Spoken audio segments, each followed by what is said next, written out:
It's a doubleheader down the coast, and it comes your way from the MLB Academy in Compton, California. Today, the Blues play two 7-inning games against the Academy Barons in a day that might define their season. Hello, everyone, and welcome into Compton, California. I'm Jack Smith, joined by my partner, Nate Mills, for a two-game doubleheader today between the Blues and Barons as the Blues retake the bus trip to Academy on the road for the next 4 games. And, Nate, 2 huge ones today that could have a big impact on the Blues' playoff chances. Yeah, you nailed it on the head, Jack. Probably one of the most important days, if not the most, in the San Luis Obispo Blues season, really trying to make a run for the playoffs, a half game behind the Arroyo Seco Saints, the Conejo Oaks, looking for that spot. The Oaks having an off day today, but they're actually having out-of-league play against Team Philippines, wondering why they didn't just want to take the off day there. But nonetheless, SLO Blues still a half game out. Very important day. The Blues were just swept at the hands of the Arroyo Seco Saints for the 3rd time this season, so they're now 12-15 in league play. The Academy Barons, with a win yesterday, just their 6th of the season,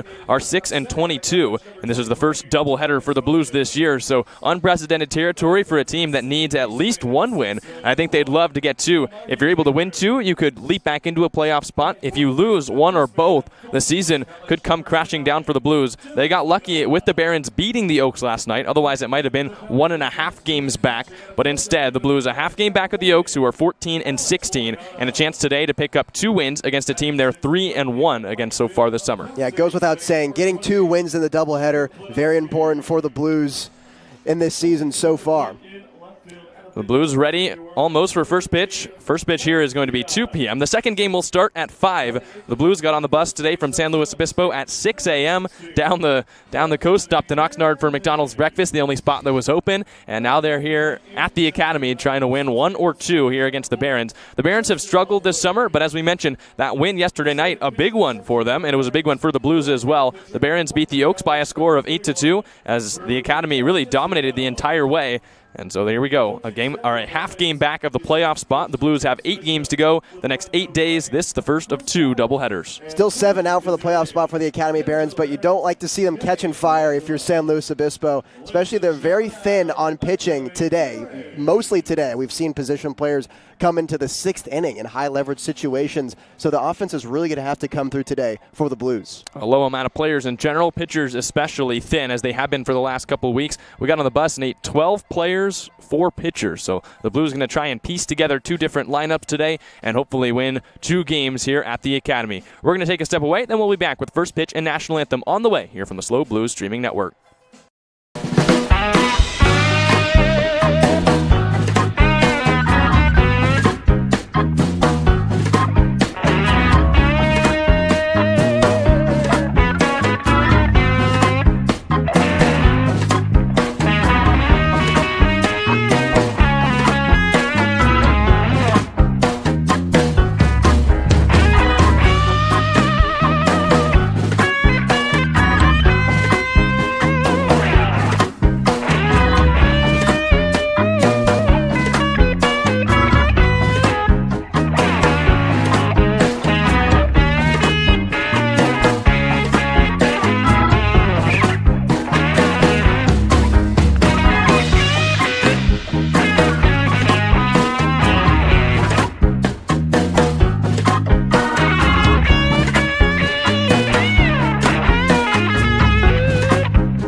What's better than one game on a Sunday? How about two? We've got a doubleheader coming your way here from Compton, California, and the Blues will bat first here in Game 1. Here's the starting lineup, penned by manager Dean Traynor. It starts with Nin Burns, the center fielder who bats leadoff. Jacob Ruley, the second baseman, hits second. Jariah Lewis, the right fielder from San Jose State, fresh off a home run yesterday, hits in the third spot. Then it's JT Ricken, who's hitting .260 with 9 runs batted in. He plays third and hits cleanup. Matt Mastiangelo, the DH today, hitting .290 with 9 runs batted in, hits in the 5 spot. Jason Hansen, the lone Blue, still hitting above .300, will hit 6th and play first. Jacob Galloway, the USC catcher, hits 7th. Cody Darcy, the shortstop from Arkansas State, will hit 8th. And it's Giovanni Blanchett, the left fielder from Fresno City College, who rounds things out. On the hill today for the Academy Barons, it'll be Ruben Del Castillo. It's a familiar face for the SLO Blues, and there's 2 starts against him, 11 innings pitched, just allowed 1 earned run. He's dominated against San Luis Obispo. It's really important today that they go and figure him out. The stuff hasn't been entirely dominating. It's really been up to the hitters to minimize the swings and just trying to put the ball in play. So a challenge for Blues trying to flip the script against Ruben Del Castillo. Well, Del Castillo, a 6'4", 225-pound right-hander from Wagner College. In total, has a 2.25 league ERA and 16 innings pitched. And Nate, one thing that sticks out to me, 21 strikeouts in 16 innings to just 7 walks. Yeah, he's a big strikeout guy, and the Blues have been adding that up so far. I mean, we talked about it last night, averaging double-digit strikeouts in the games. If they're going to want to stay in this one and try to get Ruben Del Castillo out of this game quickly, they're going to have to minimize the strikeouts, put the ball in play somewhere. Del Castillo was excellent the last time out, and the Blues will try and figure him out here in Game 1 of 2. The SLO Blues at 12-15, a half game back of that final playoff spot, with right now 8 games to go in the season. 2 big important ones today against an opponent that they probably should be, and they have been at different points in the season. But with a road trip, with a doubleheader, really anything can happen. And so we'll find out the outcome here in just a short couple of hours as Game 1 set to get underway. It's Nin Burns, then Jacob Ruley, Jariah Lewis due up here in the first as Del Castillo toes the rubber. We're ready for baseball here on the SLO Blues Streaming Network. Nin Burns, the center fielder, will lead things off, a 163 average with 3 runs batted in. He has finished up his home slate, but he'll play all the games in Southern California for the Blues, and so he's back in that leadoff spot a couple of days after his final home game at Sinsheimer Stadium. Del Castillo comes set. The righty kicks and deals. And Burns takes a first pitch fastball outside. 1 ball and no strikes. First pitch right on time, 2:05 p.m. Interesting temperatures here in Compton. 80-degree temperatures, but it's cloudy, a little humid. 1-0 on the way. And Burns takes on the outside corner, strike 1 call. So a 1-1 count on Nin Burns. Trying to get the bat going. The on-base percentage has been excellent for Burns. Hitting, though, just 163. Had 4 walks a couple of days ago. So the Blues would love to see their speedy center fielder get on here to start the game. 1-1. Burns takes low. 2 balls and 1 strike. You know, on the year so far, 17 walks to those 8 strikeouts. Pretty good ratio. Ahead in the count, 2-1. First batter here in the first inning, the first game here today from the Youth Academy. Del Castillo delivers, and Burns flies it out to short center. Out goes the second baseman Neighbors, still going out, and it drops in between him and the center fielder Baldwin. So Nin Burns ahead. He pops up a single, and the Blues have a runner here to start the game. Nin Burns getting it going for the Blues early. A little bloop single off the end of the bat. Baldwin playing a little too deep. Couldn't come in on the ball. Neighbors. Tough play for him to make, running backwards. Having to turn his head, trying to communicate with his center fielder. Just drops in no man's land. And a big key here today, Nate. Only a 7-inning game here in Game 1. Game 2 will also be 7 innings. And so little things like that, balls that fall, a little bit of luck going your way, extra important here with a back 2 innings shaved off the ball game. Now Jacob Ruley will come up, the second baseman, formerly from CSU Bakersfield, currently in the transfer portal. Ruley hitting .212 with 4 runs batted in. Del Castillo comes home and hits up the top of the zone with a fastball, no balls and 1 strike. Here's something you don't see that often. Wearing the batting glove only on the top hand. Typically, if you're just to wear one batting glove, it'd be on the bottom hand because that's where you get the most wear and tear. Wonder if he's just got a cut or something on that right hand. Maybe he lost the left one. Very well could have. 0-1 the count. Burns a lead off first, and Ruley flies it foul the opposite way and out of play. No balls and 2 strikes. We're here at the MLB Youth Academy, so a stadium for the Barons funded by Major League Baseball. A gorgeous place to play a game. You know, playball.org, signage all around, real MLB-like dugouts. You see the MLB Network signs out in deep left. Pick to first, and Burns dives back in. So you're coming out here to play a doubleheader, and there aren't many better places in the South to play 2 games. You can certainly feel the Major League influence as well. As we were walking in the stadium, we were saying it felt like a spring training complex. 0-2.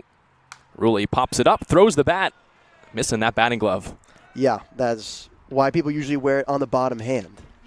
But I've seen players try different things. Think about Thomas Ajayce, a guy I played with in high school for a second in Double-A in the minor leagues. He did that. Top hand batting glove. Worked out for him. Baseball players are funny guys. We'll try out many different things. We'll have to ask him, between games, why only the one batting glove? Trying to shorten up here. He's also choked up about an inch on his black Marucci wooden bat. Burns another leadoff first, held on there by the first baseman Hernandez. Del Castillo looks, fires, and Rulli strikes out swinging. So Del Castillo powers up the fastball for out number 1. And here's a look at the starting defense for the Academy Barons. It's Diaz, Baldwin, and Klinovsky in the outfield from left to right. Right side of the infield, Hernandez and Neighbors. Left side, Bassett and Lena. Williams does the DHing, and it's Laureano, the catcher. Here's Jariah Lewis, the starting right fielder for the Blues, who steps up with 1 away and 1 aboard. Lewis, a home run yesterday, his second of the summer, hitting .213 with 9 runs batted in. Del Castillo, a quick flip and pick, and Burns again dives back in. The Blues are in the road grays, but not the usual ones. These are the throwback uniforms with the navy shoulders, the yellow piping. One of my favorites. Yeah, I haven't busted these out in a while. First pitch to Lewis, and Lewis lines it straight back foul. No balls and 1 strike. Lewis, maybe the most pop on the team, hit a huge drive to right field. At that point, it put the Blues up by a score of 5-4. They would not score for the rest of the game. Went on to lose 10-5. If I'm him, I'm taking a look at that right field corner. 325. Shorter dimensions to the short porch. And Lewis takes outside, 1 ball and 1 strike. It's 327 straight down the left field line. 401 to center. 325 to right. And the walls are adorned with team logos and names of players who started playing here when they were younger and have made the major leagues. Kyle Higashioka, got Trace Thompson, Dylan Tate, a reliever for the Orioles. There's some big names that have been around this area. I think the main one, Hunter Green, the pitcher for the Cincinnati Reds, a first-round draft pick, former top prospect. And this area created to get Compton's finest out playing baseball, and a lot of them have succeeded going on to the majors. 1-1. Lewis pops it up. So 1-2 the count on the Blues right fielder, and in Burns will lead off first. We'll see if he goes 13 of 18 so far on stolen base attempts. Surprising he hasn't gone already. When the Blues steal, they often steal early, so we'll see. Maybe they're trying to conserve everyone's energy here. 14 innings of baseball at the very least, and we've seen the Blues go into extra innings a couple times over the last couple weeks, so who knows. 1-2 the count as Del Castillo comes set just above the letters, and Lewis takes outside with a changeup, 2-2. Adding on to those list of names, you've got J.P. Crawford out in the outfield, Aaron Hicks, and there are some real major league talents that have been around this stadium and this academy.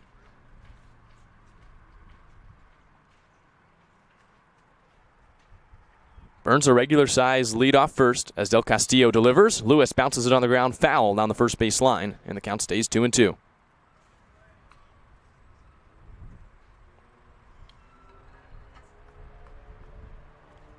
So a little bit of a battle going on here. 1 out in the first inning. First game of this 2-game doubleheader. Blues trying to strike first. They've got Nin Burns at first after his pop-up single to center, and Jariah Lewis a 2-strike count. Del Castillo searches for a sign, now comes set. His 2-2 home, and Lewis takes the curveball, strike 3 call. Right across that outside corner. That's strikeout number 2 for Castillo, and out number 2 here in the first. Yeah, he flipped that curveball right over the heart of the plate. I don't think Jariah Lewis was sitting on that one, but it just spun over for strike 3. So now here's JT Ricken, the third baseman and cleanup hitter for the Blues, who steps up. Ricken has raised his average up to 260. He's got 9 runs batted in. Blues trying to find that first hitter to reach double-digit RBI. Ricken, one of many players with 9. You look in the lineup today, you have Lewis, Ricken, Massiangelo, all with 9. If Ricken can knock in a run here, he'd be the first to double digits. Catcher Laureano out to talk with Ruben Del Castillo. You've seen the couple of at-bats. He's looking over at Burns a lot. What do you think this decision or this discussion is about? They're probably going over the signs of what hand he's going to put down for the pickoff, what kind of signs he's going to give. Burns is slowly be getting a shorter and shorter lead. We saw back on that dive, he wasn't fully extended, body halfway up on the bag. I think they're just going over what the pickoff signs are going to be. Del Castillo's also had a lot of success against the Blues. It could be a discussion about, hey, just go after the hitter here with Burns at first. The Blue center fielder, a big lead now. And Ricken bounces it off the plate just in foul territory as Laureano gets it with a bare hand. No balls and one strike. Gray skies up above. Southern California has had some beautiful hot weather down the stretch here in the summer. Today, not one of those days. It's weirdly almost like chilly but hot at the same time. It's that weird East Coast feel. Wet air. Ball's not going to fly. Definitely not. No balls, one strike. JT Ricken at the plate, former Oregon Duck in the transfer portal, trying to find a new home. The 0-1 on the way. Burns takes off. A swing and a ground ball through the right side into right field. Burns had to slide into second base, and now he won't be able to advance to third. The pick goes there. It's a single for JT Ricken. 2 hits in the inning now for the Blues, first and second with 2 away. And you're stealing the bag there. You got to take a look in at the hitter, see where the ball's going to go. Can't just put your head straight down. I assume that was just a straight steal, so I get it there. But if it were a hit and run, got to make sure to turn your eyes in towards the batter. That's a great job by JT Ricken. Once again, just keeping it simple. Started his day off similar to that, except it was more in the air and for extra bases. But line drives the opposite way. Who knows, maybe a good deke by Bassett there at short to get in Burns needing to dive in. And that's a big 90 feet. But Burns still in scoring position. And it's Matt Massiangelo who's at the plate. 290 average for the Blues DH. 9 runs batted in. Del Castillo with 2 runners aboard, looks at second, now deals, and Massiangelo takes outside, 1 ball and no strikes. So Ricken just continues his nice approach. I feel like every single game you see him become a more mature hitter. Going through the right side there, he knew second base would be vacated, and he just hit it right where the players weren't.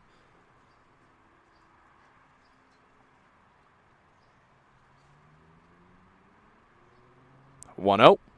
Massiangelo swings and misses at the fastball. 1-1 the count. 88 right by the bat at the top of the zone. Count evens up. Yeah, big cut from Massiangelo. Going all in on that fastball. Blues trying to strike first here in the first inning. They've got Burns at first, Burns at second, Ricken at first. 2 speedy Blues on the base paths. The 1-1 home. And Massiangelo takes that curveball at the bottom of the zone for strike 2. Yeah. Spun it in there again. Good spot. Just clips the bottom half of the zone. Started middle, broke down. So Massiangelo got a battle here with 2 strikes. The Blues have already struck out twice here in the first inning. Del Castillo would love a third and to get out of this frame scoreless. Burns a hefty lead off the second base bag, held on there by the shortstop Bassett. Ricken off first.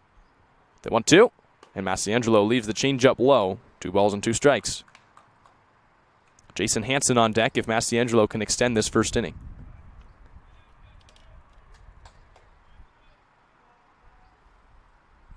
2-2 the count, 2 outs, 2 runners aboard for the Blues here in game 1 of 2 between the Blues and the Barons. And the Blues searching for their first run here in Compton. Del Castillo set, looks to second. A second look.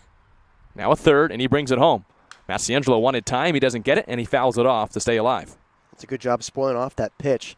I can mess up a hitter's timing or a hitter's rhythm when you throw up the hand and you're mentally ready to hit reset and you don't get it awarded. It's a tough pitch to battle off, too. A laborious inning here for Ruben Del Castillo in the first.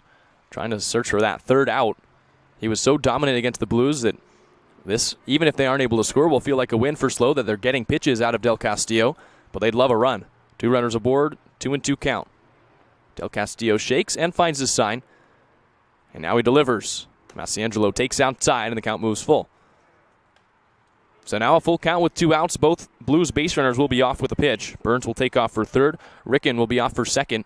So a running start if Massiangelo is able to put the ball in play.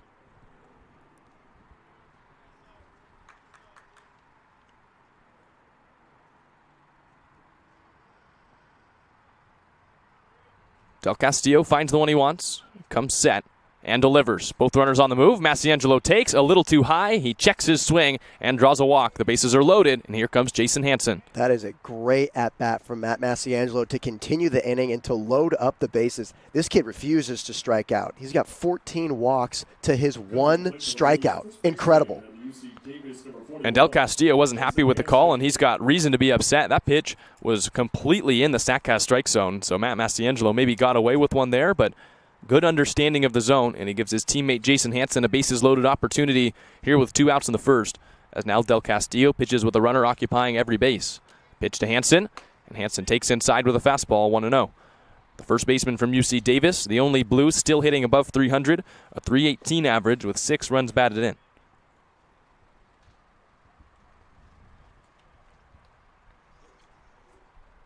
Burns at third, Ricken at second, Mastiangelo at first here in the first inning for the Blues with 2 away. Del Castillo comes home, and Hansen lines one into the right center field gap. Chasing it is the right fielder Klinovsky, and he'll make the catch. No hat, but he doesn't need it. He fights the sun and collects out number 3. So the Blues load the bases, but they can't score in the first, and we head to the bottom half of the inning. Still scoreless on the SLO Blues streaming network.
No runs across for the Blues in the top half of the inning, and now the Barons will come up for the first time. Here's the starting lineup, penned by manager Kenny Ledreau. It's Bassett, the shortstop from LA Harbor College, to lead things off. Thomas Williams, the DH from Santa Ana College, hits second. Kamau Neighbors, the hits leader in the CCL South, the second baseman from CSUN, will bat third. He's followed by Dylan Lena, who's hitting .345 with 2 homers and 17 runs batted in. The third baseman from Golden West hits in the cleanup spot. Alex Laureano, the catcher from Glendale Community College, hits fifth. And then it's Jacob Klinovsky, the right fielder from CSU East Bay, in the sixth slot. Max Diaz, the left fielder from the University of New Orleans, hitting seventh. Mark Anthony Hernandez, the first baseman from Sonoma State, at 8. And rounding things out, Justin Baldwin, the center fielder from West LA College. Looking for some more command today is Chris Stewart, coming in 7 1/3 innings pitched, let up 8 earned runs. He's got a 9.82 ERA. We've talked about it over and over. The stuff is there, and if he can get it into the strike zone, it's going to be a problem for the Academy Barons. A lot of whiffs. Looked better his last time out, but still the stat line inducive of a little bit of struggles, or conducive. 2 1/3 innings, 4 hits, a walk, a hit by pitch, and 2 earned runs. A couple of those runs were allowed when he came out of the game, but he had a couple of solid innings, then got into trouble his third full inning of work. Wasn't able to complete that frame, and now he'll look to bounce back his first start for the Blues here in a while, and he'll be on the mound here in Game 1. Some optimism for SLO, especially heading into a very important doubleheader today. Let's see Chris Stewart get to work. Anthony Bassett, Thomas Williams, Kamau Neighbors due up, and it starts with Bassett, the shortstop from LA Harbor College, .256 average with 4 runs batted in. Right on left matchup here to start it. The Blues loaded the bases but couldn't score in the first. And now here's Bassett to lead things off. And he takes a first pitch fastball well outside at 88 miles an hour. 1 ball and no strikes. It's about the misses for Stewart. It's okay to miss out of the zone, but if he is missing far away from the zone, that could be a little bit telling of the day he's about to have. The other day, his misses were a lot closer. 1-0. That pitch is on the outside corner, 1-1 the count. He was working extensively with manager Dean Traynor over the past week, trying to keep his glove side high, ensuring that he wasn't pulling off too early and leaving the pitches outside and high. 1-1. He deals a little bit high here, 2 balls and 1 strike. And he said he really enjoys working with Dean Traynor, having an MLB pitching coach at the helm to help you out. Certainly it's different, and he said that Dean Traynor, old school kind of a guy, but really enjoying getting to work with him one-on-one. As he misses outside with a fastball here, 3 balls and 1 strike. And working out of the stretch here, you can kind of see his posture changing as well, leaning back on that back leg, wondering if that has to do with that front glove staying up. The tall lefty comes set. Now he delivers, and Bassett draws the leadoff walk. Fastball back to the screen. So Bassett's aboard. Runner at first with nobody out, and it'll be Thomas Williams, the designated hitter from Santa Ana College. When we talked about the misses at the beginning of this inning, and I think those were workable misses. They weren't completely out of the zone. They were balls, but easier to hone in for strikes. Thomas Williams steps up to the plate, a .247 average with 7 runs batted in for the Santa Ana College product. Now Bassett at first. The Barons, after straining the bases loaded for the Blues in the first inning, trying to strike first here in the bottom half. Stewart comes home, and a swing and a line drive down the right field line out of play. No balls and 1 strike. An uncertain swing from Williams, filleting it out of in foul play. It's the kind of swings that Chris Stewart can produce with the fastball, moving fastball he has. 0-1 the count. Runner off first, held on there by Jason Hansen. And that fastball is high. 1 ball and 1 strike. Stewart, you'll see the fastball and the slider. He's a primary fastball guy, but when the slider's on, it's one of the best pitches on the team. And really his 2-pitch mix, if he can hone him in, he has a potential to be one of the best pitchers in the league. It's all about the command with Stewart. 1-1. Swinging a chopper foul. 1 ball and 2 strikes.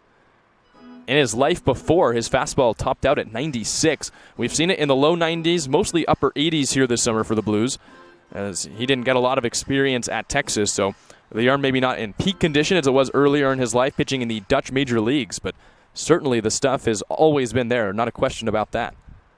1-2. And he struck him out. Fastball at the top of the zone for strike 3, and that's out number 1 here in the first. Yeah, good sighting from Chris Stewart right there. Fastball's looking good. Able to climb the ladder, clip the top half of the zone, get Thomas Williams to go down looking. It's a good first out to get. Now just try to get a ground ball here. Here's a starting defense for the Blues. It's Giovanni Blanchette, Nin Burns, Jariah Lewis in the outfield from left to right. Hanson and Rulli on the right side of the infield. Darcy and Ricken on the left side. Massiangelo DHs, and Galloway does the catching. Kamau Neighbors to the plate now. Team leader in batting average, and he chops one up the middle. Right to Cody Darcy, the shortstop. Step on the bag for 1. Over to first, a double play. So a nice inning for Chris Stewart. He walks the first, but then gets around it with 3 straight outs, and we're heading to the second. Still a scoreless game here on the SLO Blues streaming network.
Blues back up here in the top of the second. It starts with Jacob Galloway, then Cody Darcy, Giovanni Blanchette in the bottom third of the order here for the Blues. They loaded the bases in the first inning but could not score.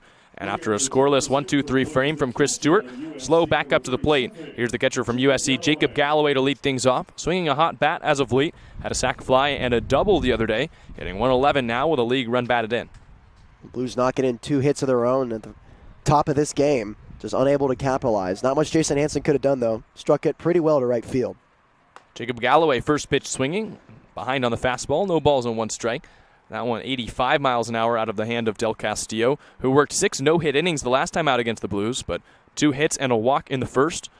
Was able to work out of the jam, and now he goes to the bottom third of the order. 0-1. Galloway chops it on the ground towards second. The second baseman Neighbors a little over to his left. Slings a throw across to first in time for the out. So 1 away, and the batter will be Cody Darcy.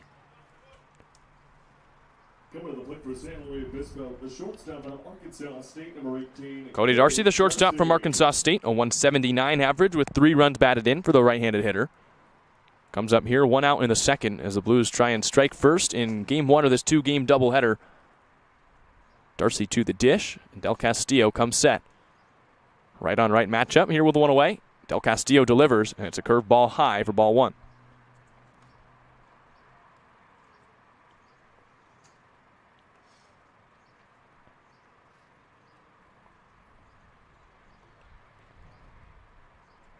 The 1-0 home, and Darcy takes a fastball on the outside corner for a strike, a little off the plate, maybe a half of a foot, but called for strike 1 here at 87 miles an hour.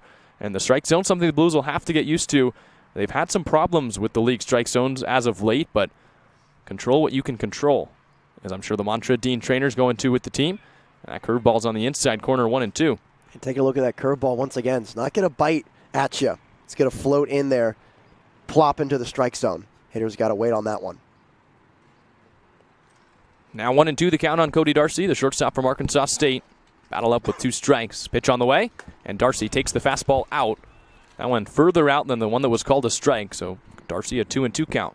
Del Castillo trying to get the call in that same spot again, just misses slightly more wide. And if you're a pitcher, you get a wide strike, go back to the well, especially with a couple pitches to burn out of the zone. Here's the 2-2, and Darcy strikes out swinging. Back to the curveball, and that's out number 2 here in the second. Yeah, this is another curveball. Starts middle, breaks out of the zone. Once again, floating in there. There was no catcher there. It probably hit the dirt. But Darcy goes down swinging on that breaker. Here's Giovanni Blanchette, the left fielder from Fresno City College, hitting 186 with 4 runs batted in. One of the Blues' showcase game selections. Comes up here with bases clear, 2 outs in the second. Pitch on the way. And Blanchette cracks it down the third base line foul. No balls and 1 strike.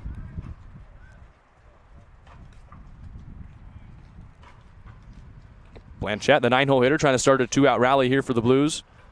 Game 1 of 2 here in the doubleheader. 2 7-inning ball games here from Compton.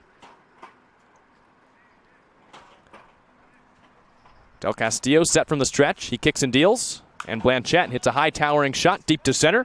Baldwin, the center fielder, ranges back, now a little to his left, and with the mint glove, he makes the catch. So the Blues go 1-2-3 in the second. We head to the bottom half of the inning. No runs across here from Compton.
4-5-6 due up for the Barons here in the second inning. It starts with Dylan Lena, the third baseman from Golden West. Big, strong, powerful hitter who has tormented pitchers across the CCL season, hitting .345, 2 homers, 17 runs batted in. And he leads off against Stewart, takes a fastball on the outside corner, 0-1 the count, 88 miles an hour. Got to be careful with this hitter up there. 345 batting average. He'll punish you if you make a mistake down the middle. A 1 offering. Lena takes a fastball at the bottom of the zone. Another one at 88, and Lena up there looking. No balls and 2 strikes. It's a good spot by Chris Stewart. Really great spot. So Stewart now a couple pitches to play around with. Still got to be careful. 0-2. He kicks and deals, and he misses low with the fastball. Tried to hit the bottom of the zone again and skidded it down there at 90. 1-2 the count. Yeah, you're right, Jack. Tried to hit it, clip that bottom half of the strike zone. Tried to be too perfect. So Stewart a chance now to reevaluate. 1-2 the count. First batter here in the second inning in a scoreless game. He kicks and fires, and Lena strikes out swinging. He went to the changeup and picked up a strikeout. 1 away. That combio's looking nice from Chris Stewart. Fading away from the bat of Dylan Lena. Gets him to go swinging and striking out. That was a really good looking pitch. So here's Alex Laureano, the catcher from Glendale Community College. Laureano hitting .333, 5 runs batted in here on the league season. Second strikeout for Stewart. He gave up the walk to start the game. Since then, 2 Ks and a double play. And he misses way outside there. No effort even from Galloway as that one straight to the backstop. 1 ball and no strikes. When Stewart's able to get ahead of a hitter, I think he's one of the toughest at-bats in the league. Yeah, feels like you're drowning. 1-0. Laureano takes off the plate outside. 2 balls and no strikes. Almost with his stuff, you want to make them beat you. And he's had spurts where he's done that, and he's been uber successful here so far in the league season. And other times the walks have become an issue. 2-0 here. Laureano takes low in the dirt. 3 balls and no strikes. And it's the dichotomy of Stewart sometimes, where he'll strike out Lena to start an inning, and the next batter will walk, and it's just about honing it in. And we've talked about it all summer. When he can get to that consistent level, with experience and you're throwing more innings here in the summer, and when he goes to Houston, that'll certainly come. But the Blues would love to see it happen here in Game 1 of this doubleheader. The 3-0 home, and Laureano takes a strike, a fastball in the outside corner, painted at 88, 3-1.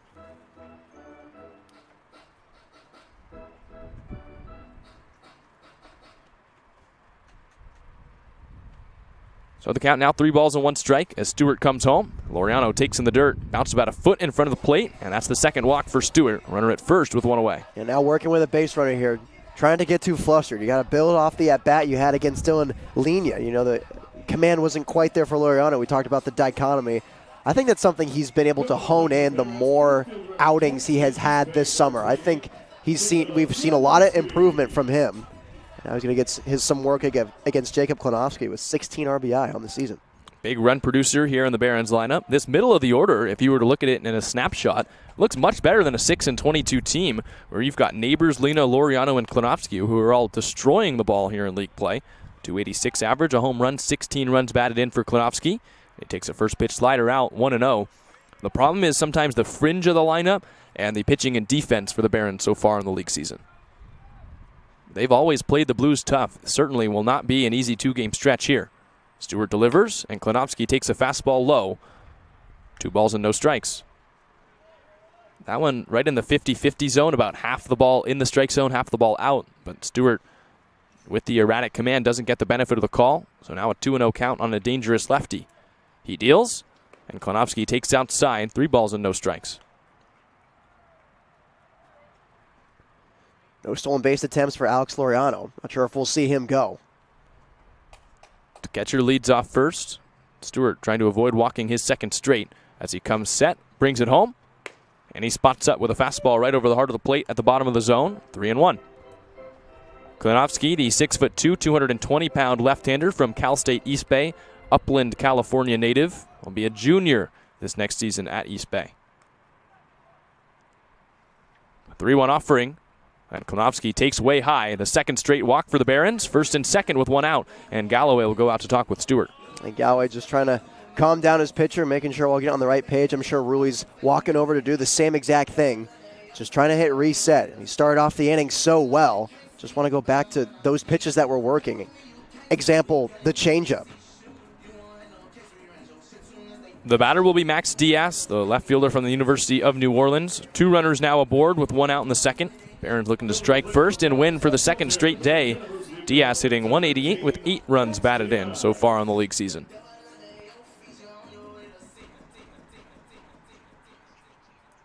Blues middle infield plays double play depth. Mostly Cody Darcy, who's right in the back pocket of the runner at second, Laureano, playing right up the middle. Chance to turn two for the Blues here with a force at any base on the infield.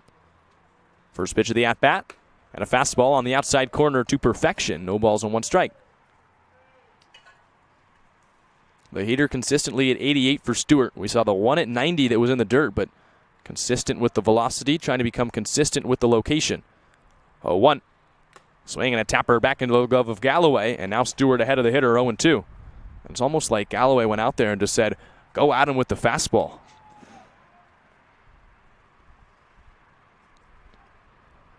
DS behind in the count, 0-2, as Stewart set at the belt. A quick peek at second. Now he kicks and fires, and that's bounced on the ground into the hole. It's short. A snag by Darcy. He gets up and he loses the baseball, and the bases are loaded.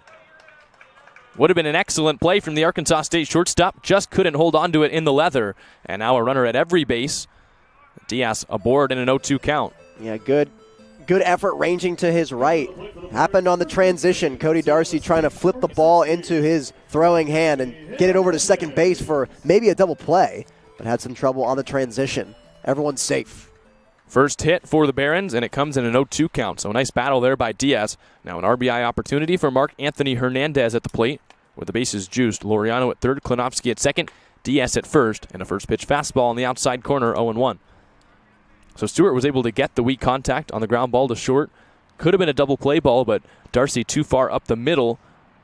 3 walks now and a hit for the Barons. And a chance now to score a run, 1 away. Here's the pitch on the way. Misses low, 1 ball and 1 strike. Hey, you're not totally in trouble now. You can still get that ground ball, still get another chance to flip a double play and get out of this inning. You got 1 out here. Blues play the corners in front of the runners. Middle infield still back, so the middle will try and turn a double play at second. Corners might come home to first. 1-1. Swinging a ground ball past the dive of JT Ricken, the third baseman, into left field. Coming up with it in left, Giovanni Blanchette unleashes a throw, and Ricken cuts it off. It gets to Jacob Galloway. So a single for Mark Anthony Hernandez, his 4th run batted in, and the Barons have the lead 1-0. That's why they call it the hot corner. JT Ricken, great diving attempt on that ball, but he's playing up on the infield. It's hit right at him, gets right past him, and I think they had a chance at getting Klinovsky over at third base with that slip, but the relay to Ricken goes right underneath the glove. Everyone's safe again, and the Barons out on 1. It was a dive for Ricken, but it was almost more like he just tried to fall down onto the baseball. It was hit so hard right at him. Not enough time, and it skated under his glove into left. So 2 hits in a row. Here's Justin Baldwin. And the center fielder squares to bunt and takes high and out. 1 ball and no strikes. 2 walks in the inning, now 2 singles, and the Barons on top in this game. A 1-0 lead for the Academy here in the first game of this 2-game doubleheader.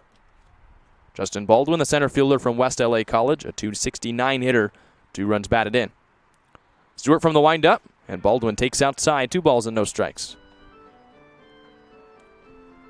Leadoff hitter Anthony Bassett is on deck. Here an opportunity for Stewart. You still have the double play in order. He's gotten back-to-back ground balls, but got to come into the zone here, 2-0. The lefty kicks and fires, and a swing and a tapper back into the glove of Galloway. 2 balls and 1 strike. There's that cutter. Fastball in the 2-0 count. Had to come in the zone, and he did. But lots of movement goes right through the bat of Baldwin.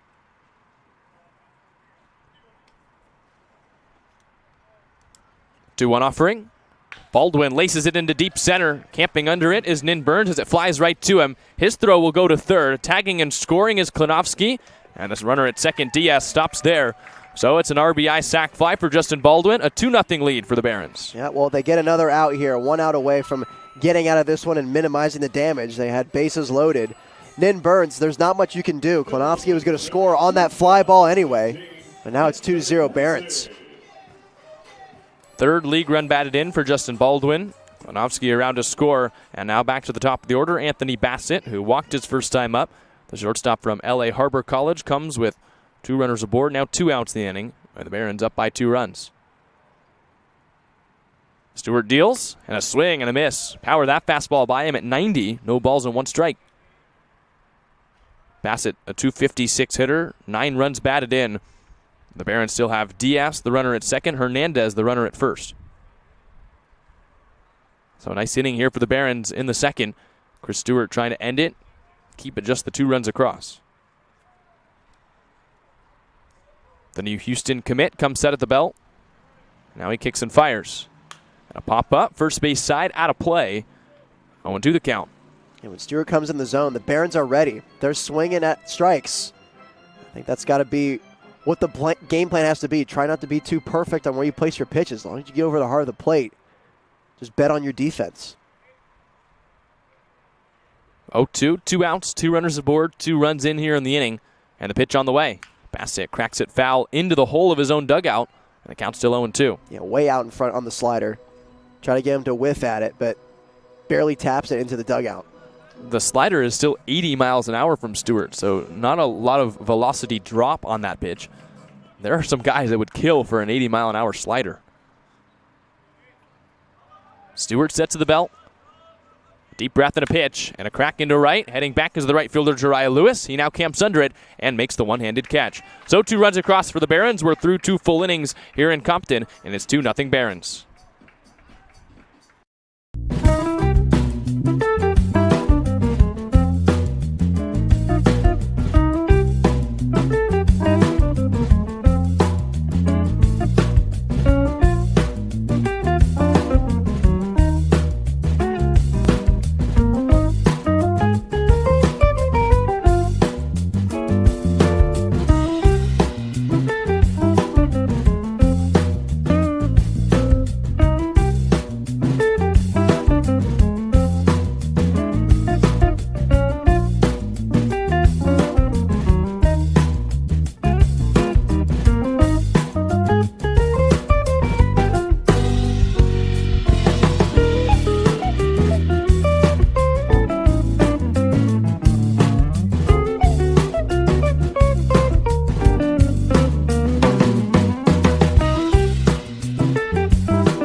Top of the third, top of the lineup here for the Blues. It's Nin Burns coming up for the second time, and then Jacob Ruley, Jariah Lewis, as the Blues now trail it by 2 here in the first game of this doubleheader.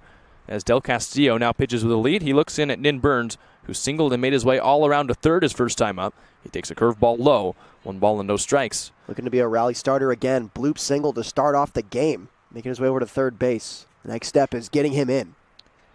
We've seen Del Castillo a couple times this season. The second and third time through the order, he loves to start hitters off with a curve. As Burns bounces this fastball past Dylan Lena into left field, another base hit for Burns. So a runner at first for the Blues as they try and answer back. But anyways, he always starts hitters with the curveball here the second and third time through the order. The last time he pitched against the Blues, he would throw it for a strike every time. This time, Burns gets the ball. He gets a fastball the next time, and he knocks it into left. Yeah, that's been the difference. And Nin Burns squaring this one up decently well. Catches an unfortunate hop for Dylan Lena at third base. 2 for 2 for Nin. Jacob Ruley now the second baseman comes up. Ruley struck out swinging on a high fastball his first time up. Now another chance against Del Castillo with Jariah Lewis on deck. Runner at first for the Blues. Ruley squares to bunt and takes a slider on the outside corner at the top of the zone for a strike. That pitch was half a foot to a foot off that outside corner according to the StatCast strike zone, but called strike 1. I think Ruley figured out his glove situation too. Now see a glove on the bottom hand. I think you were right. Might have forgotten it or couldn't find it in the dugout heading up to the box. He's got it now. That's all that matters. And hopefully this time he holds on to the bat. Pick to first and Burns dives back in. A chance here for Ruley to keep this early inning rally going. Burns back-to-back hits in his first 2 at-bats. Second here for Ruley, and he takes a curveball low, 1 ball and 1 strike. Steve Tolley applying some signs down the third base line for the Blues. He's been the third base coach every game for San Luis Obispo. Who knows, maybe a steal here for Nin Burns, who's 13 of 18 on the season. I think Del Castillo thinking the same thing. He picks over, but to no success.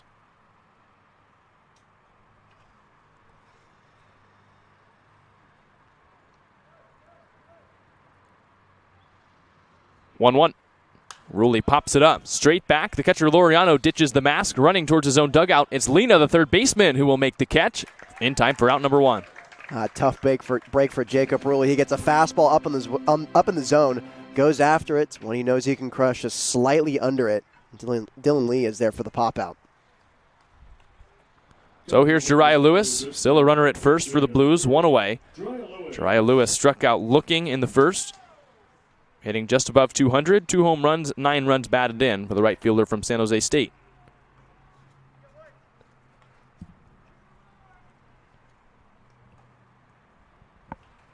Del Castillo works from the first base side of the rubber, steers in for his sign from Laureano, and comes set. A quick pick to first, and Burns the dive back into the bag.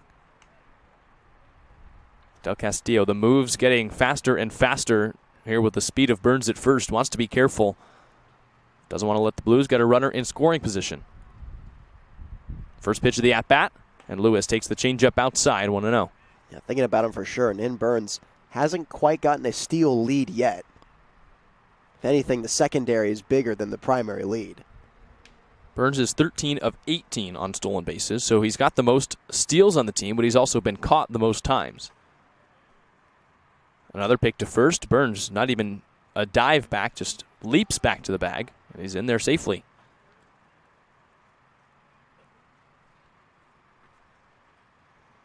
Want to know the count on Jariah Lewis as Del Castillo comes set at the letters, kicks and fires, and Lewis takes outside again, 2 balls and no strikes.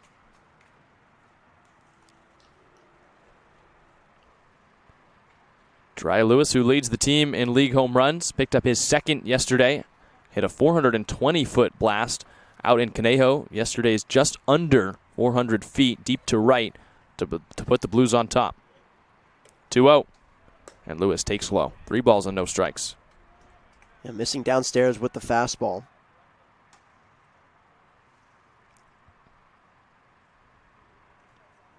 So, Ruben Del Castillo, a little walk around the mound, trying to re-find his command here with 1 out in the third. Doesn't want to walk the tying run aboard and put a runner in scoring position, and another pick to first. Burns back in again. Yeah, he is really making sure that Nin Burns does not advance to second base. Maybe just as much, if not more, focus on Burns than the batter Lewis. 3-0. And Lewis breaks his bat on a ground ball to second. Neighbors flips and turns to second. The throw back is non-existent as Bassett couldn't get off the hurl. So Lewis grounds into a fielder's choice and a 3-0 count and a gift to Del Castillo. Yeah, he gets fisted on the fastball over to second base. Really great athleticism by Bassett, trying to flip the double play and leaping over Nin Burns, but the speed of Lewis prevents that from happening. So here's JT Ricken, the third baseman, who singled his first time up, shot a ground ball through the right side, eventually advanced all the way to second. Did not score as the Blues stranded the bases loaded in the first. Second at-bat here against Del Castillo. Ricken takes a first pitch curveball out of the zone, 1-0.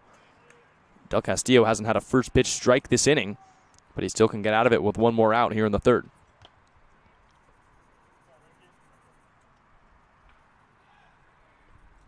1-0, Burns takes off. Ricken takes the curveball for a strike. Laureano a throw from his knees, and it is not in time. Burns steals his 14th bag. The Blues have a runner in scoring position here with 2 away. That's a good jump by Jariah Lewis, getting in there safely. And I think Laureano, he was up on his feet, and that throw was more on a line. He'd have a chance at Lewis. I think he throws out Lewis if the ball's on a curveball as well, but Lewis stealing on the right pitch. Stolen base number 14.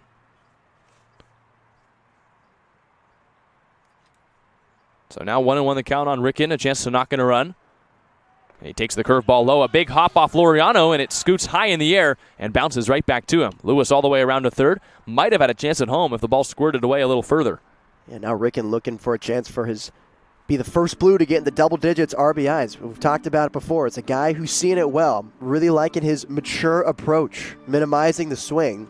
Let's see if he can follow that again in this at-bat. Get on the board for SLO. Runner at third now, Jariah Lewis with 2 away as the Blues look to score for the first time here on a 2-game day, a doubleheader versus the Barons, and SLO trails it by 2. 2 away in the inning, a 2-1 count. Del Castillo delivers, and Ricken pops it up. Right side into shallow right field as Neighbors, the second baseman, is out. It's the right fielder Klinowski who calls him off and makes the catch for the final out. So that ends the inning. Jariah Lewis came in running. I think he thought there might have only been 1 out, but the Blues do not score. We head to the bottom of the 3rd. It's still 2-0 Barons here on the SLO Blues Streaming Network.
Home half of the 3rd here from Youth Academy here in Compton, California. A 2-0 lead for the Barons, and 2-3-4 coming up. Williams, Neighbors, and Lena due up against Chris Stewart, who is out for his 3rd inning of work. First pitch on the way to the DH Williams, and it's way high, sails to the backstop. 1 ball and no strikes. Williams from Santa Ana College struck out looking back in the 1st inning, hitting just above 240, 7 runs batted in.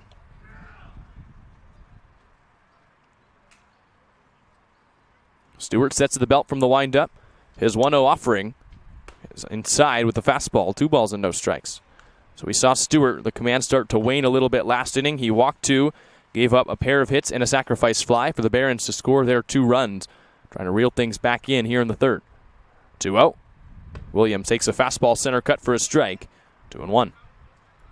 This at-bat so far, each pitch has gotten better. More of a strike. Better command.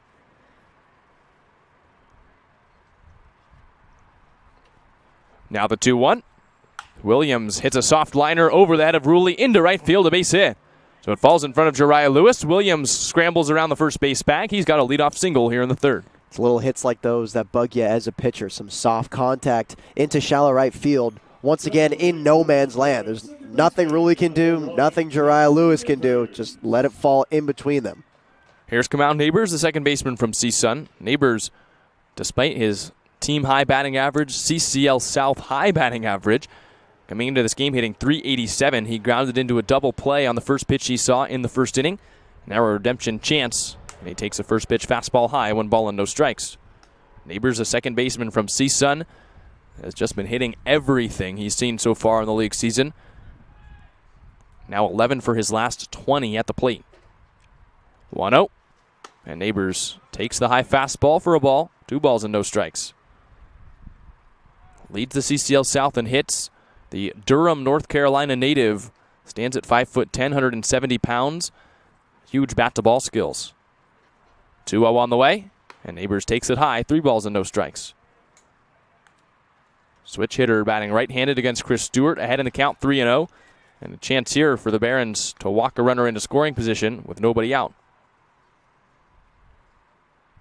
Stewart set at the belt, aiming for a strike. He kicks and fires, and Neighbors takes right down the middle with a fastball, 3-1.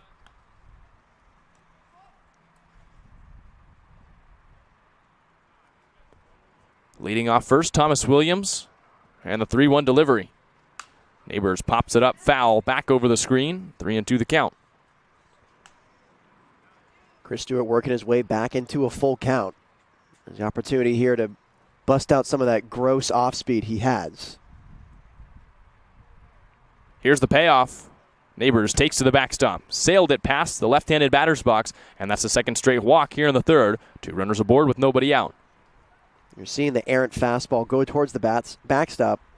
But if you're being optimistic here, to me, if I'm a base runner on both sides, I'm sure the Academy Barons already know this, but if I'm the Blues, first time playing here all season, I'm reading the backstop as being very hard, and the ball is going to kick back right to the catcher at home plate. So if you're a runner at third base or a runner anywhere trying to swipe another bag, read that if you see a ball get past the catcher. Stiff backstop back there. Big chance here for the Barons. The second straight inning, they've had a runner in scoring position. Scored 2 last frame. Now they've got Dylan Lena at the plate with first and second, nobody out. And Lena hits a high fly ball, right field, down the line as Jariah Lewis chases it there. He camps under it and makes the catch. Williams tags up for third. Jariah Lewis with a throw on a couple hops into second. So Lena hits the sacrifice fly, moves Williams to third base, but out number 1 here in the third. And Lena doing a job. The towering fly ball to Jariah Lewis. Enough time for Williams to tag up to get the third base. Runner's now at the corner. First and third situation now with 1 away. It'll be Alex Laureano, the catcher from Glendale Community College, who walked and scored to start the second.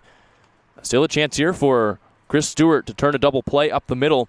I mean, now you wonder, maybe Neighbors try and steal. He's 8 for 13 on steal opportunities so far this summer. I wouldn't be surprised if we saw that. And the wrong batter came to the plate. That was Jacob Klinowski. He forgot that Laureano hitting in front of him in the order. And the Barons dodge a bullet there. Klinowski was almost into the box. He just skipped Laureano's spot in the order. But now Laureano will step up. 333 average for the backstop. A chance here to knock in a run. First and third, 1 away. Stewart set at the belt. Right hitter at the plate. And the pitch on the way. Bounced on the ground towards short. Cody Darcy comes up with an underhand flip to second for 1. Ruley to first. A double play. Second of the day for Chris Stewart, who escapes the third. A scoreless inning for the Houston left-hander. And we're heading to the fourth. Still a 2-0 game as Stewart able to turn 2.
Matt Mastiangelo to lead things off for the Blues here in the fourth. A 2-run trail here for San Luis Obispo, but they've got Matt Mastiangelo, Jason Hansen, Jacob Galloway due up here against Ruben Del Castillo.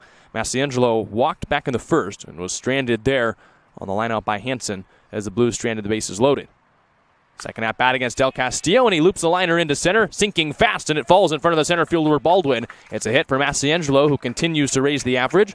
Runner aboard with nobody out. Fourth of the day for the Blues. Yet to see extremely solid contact, but I liked him going after that first pitch. Hits this one off the end, bloop single into center field. That's how you get a rally going. Now, Del Castillo, he'll play around up there, and so if you get a strike early in the count and one you can handle, I think the Blues are going up there swinging early in counts to make sure that Del Castillo doesn't get a chance to strike him out. And Matt Massiangelo picks up a base hit. So now tying run to the plate, Jason Hansen up. It's a 7-inning game as Massiangelo dives back into the bag on the pickoff attempt. So even though it's only the fourth, we're nearly halfway through this game, and every pitch, every situation matters just a little bit more with the back 2 innings removed from this game. First pitch to Hansen, and it's in the dirt. Fastball blocked up by Laureano, 1 ball and no strikes. We've talked about the chaos, the style of play that the SLO Blues play in. That is emphasized even more in a shorter game like these two. 1-0 the count. Hansen at the plate, the first baseman from UC Davis. A 1-0 count. Del Castillo comes set and brings it home. And Hansen hits a high towering shot to center. Heading back as the center fielder Baldwin. He now bounces back on the back pedal and makes the catch. So Hansen gives another one a ride, but nothing to show for it. 1 out here in the inning. Yeah, Hansen with the handsy swing and a fly ball out to center field. Baldwin, luckily for him, has been playing deep all day. Didn't have to take many steps back. Had some trouble twisting and turning, getting the correct angle on it. But Hansen, once again, unlucky on a deep fly ball. Hansen needs to try and hit that one to left. 91 off the bat. He hit it 350 feet, but another deep fly out. More of a line out as well. He's barreled up 2 baseballs. This one even more, but deepest part of the yard. Fastest outfielder for the Barons in the first out of the inning. So now it's Jacob Galloway, the catcher from USC, who grounded out his first time up. Coming to the plate, a runner at first, 1 away.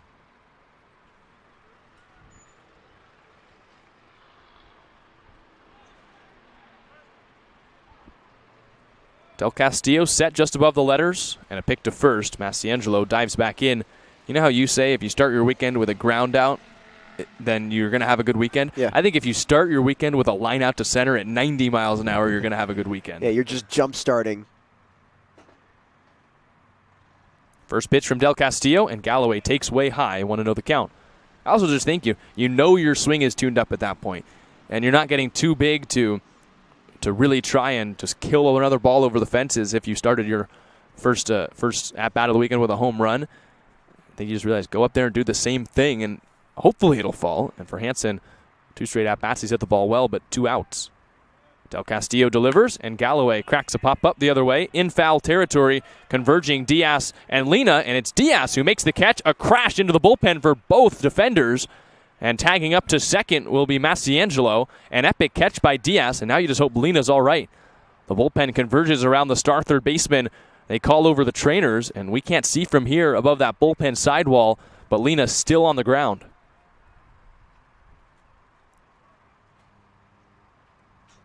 Diaz and Lena, the third baseman and left fielder, were racing towards each other. Diaz made the catch, and Lena on that heavy dirt down the line couldn't slow up in time, and eventually ran into Diaz. It was Diaz who was able to stay standing, but Lena spun and fell on the ground, and everyone watching over the third baseman right now still laying on that bullpen dirt.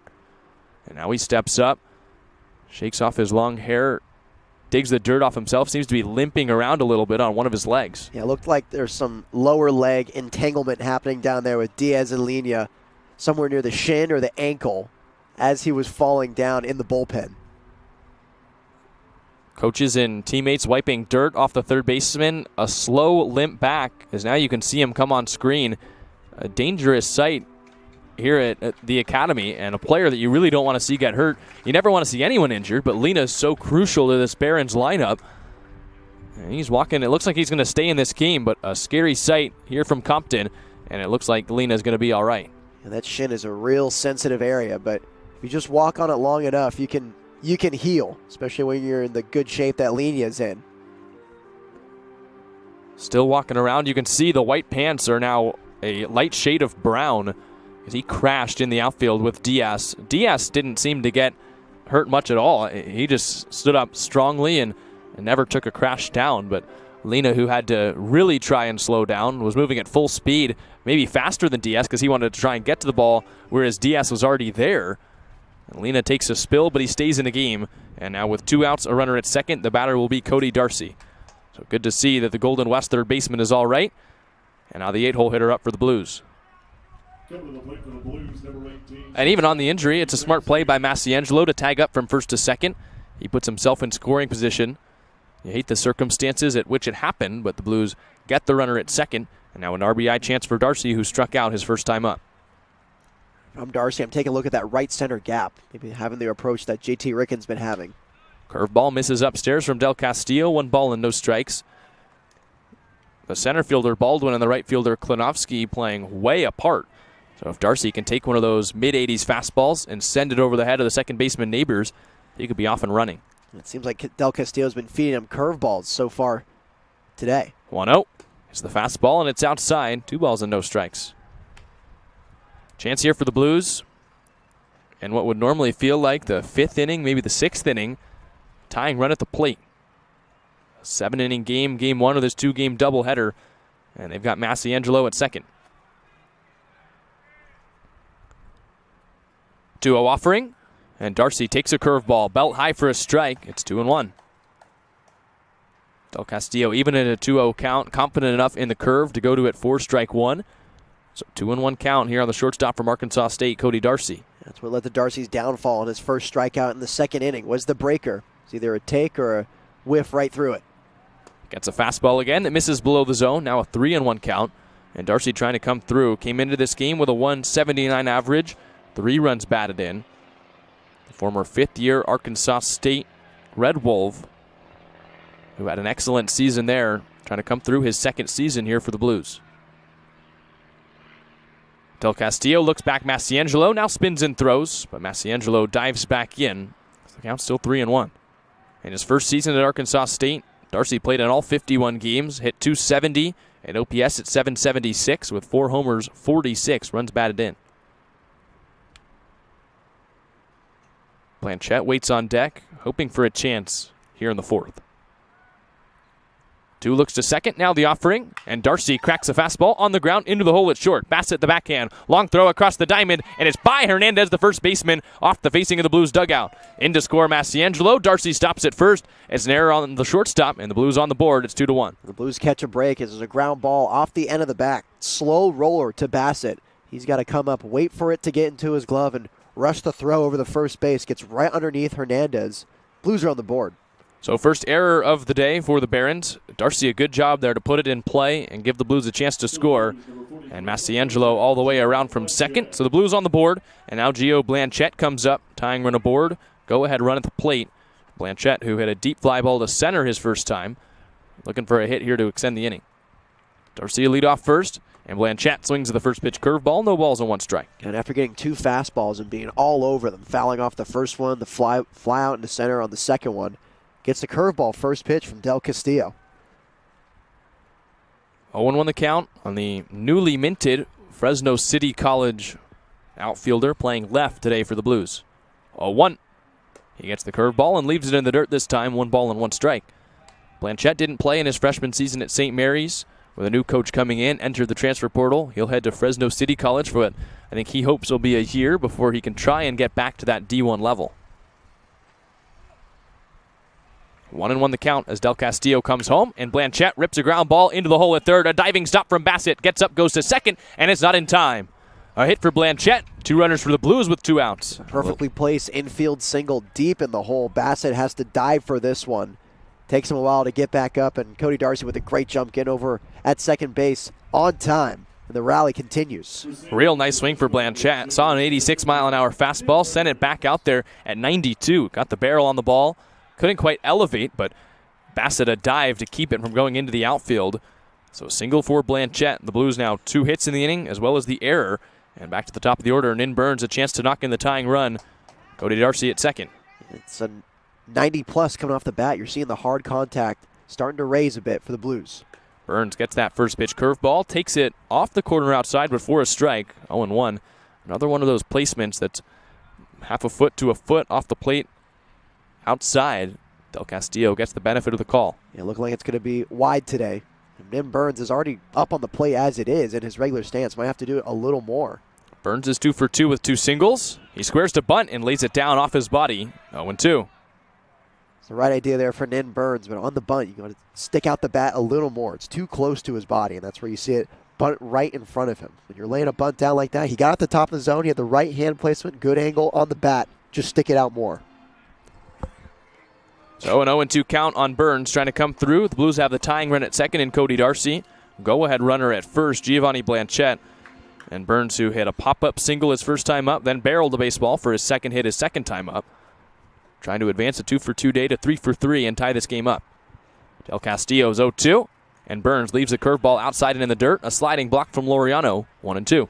This time the curveball had a lot more bite. We've seen it float into the strike zone today. A little more bite, but just couldn't get over the plate. 1 ball, 2 strikes. The Blues have 2 hits in the inning. The error by Bassett, the big difference, it allowed the Blues to get on the board with 2 outs. Then Blanchette followed that up with a single. Now a golden opportunity for the Blues to tie or take the lead here against the Barons in Game 1 of this doubleheader. Del Castillo delivers, and Burns checks his swing, and he went around. A call by the home plate umpire. Burns crossed the plane, and he strikes out to end the frame. Blues get on the board. It's 2-1 Barons as we head to the bottom of the 4th.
Now a 1-run game here in the bottom of the 4th. As Chris Stewart stays out on the hill, it'll be Jacob Klinovsky, Max Diaz, Mark Anthony Hernandez coming up to the plate. Now a 2-1 game as Stewart looks to keep the Blues close before sending the offense back out in the top of the 5th.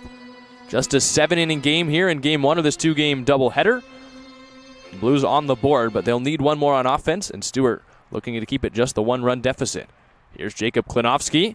He swings and misses at the fastball, 0-1. Klinovsky on the day has walked and scored a run. This is his second plate appearance. Taking a look at the notes, talking about how he chose Cal State East Bay because going throughout California playing baseball and ice hockey. And we talked about pregame, a little bit about NHL and calling hockey games and stuff like that. Klinovsky, right on brand with being a hockey name. That would be. Klinovsky takes a shot, a slap shot. Takes a fastball here on the outside. That is a hockey name. You've got every name has to end in an Ovsky or a Itch. Would fit right in on the ice. Yeah, maybe that nice left wing. 1-2. Klinovsky takes the slider outside. Or is it the right wing? Which one do you normally have the lefties at? Because I'm not the biggest hockey guy. I'm still learning myself, but I'm pretty sure it's right wing. Yeah, because they're going down on the right, and so they would open up towards the middle. Right, yes. 2-2 the count. Middle of the diamond open up for the Blues.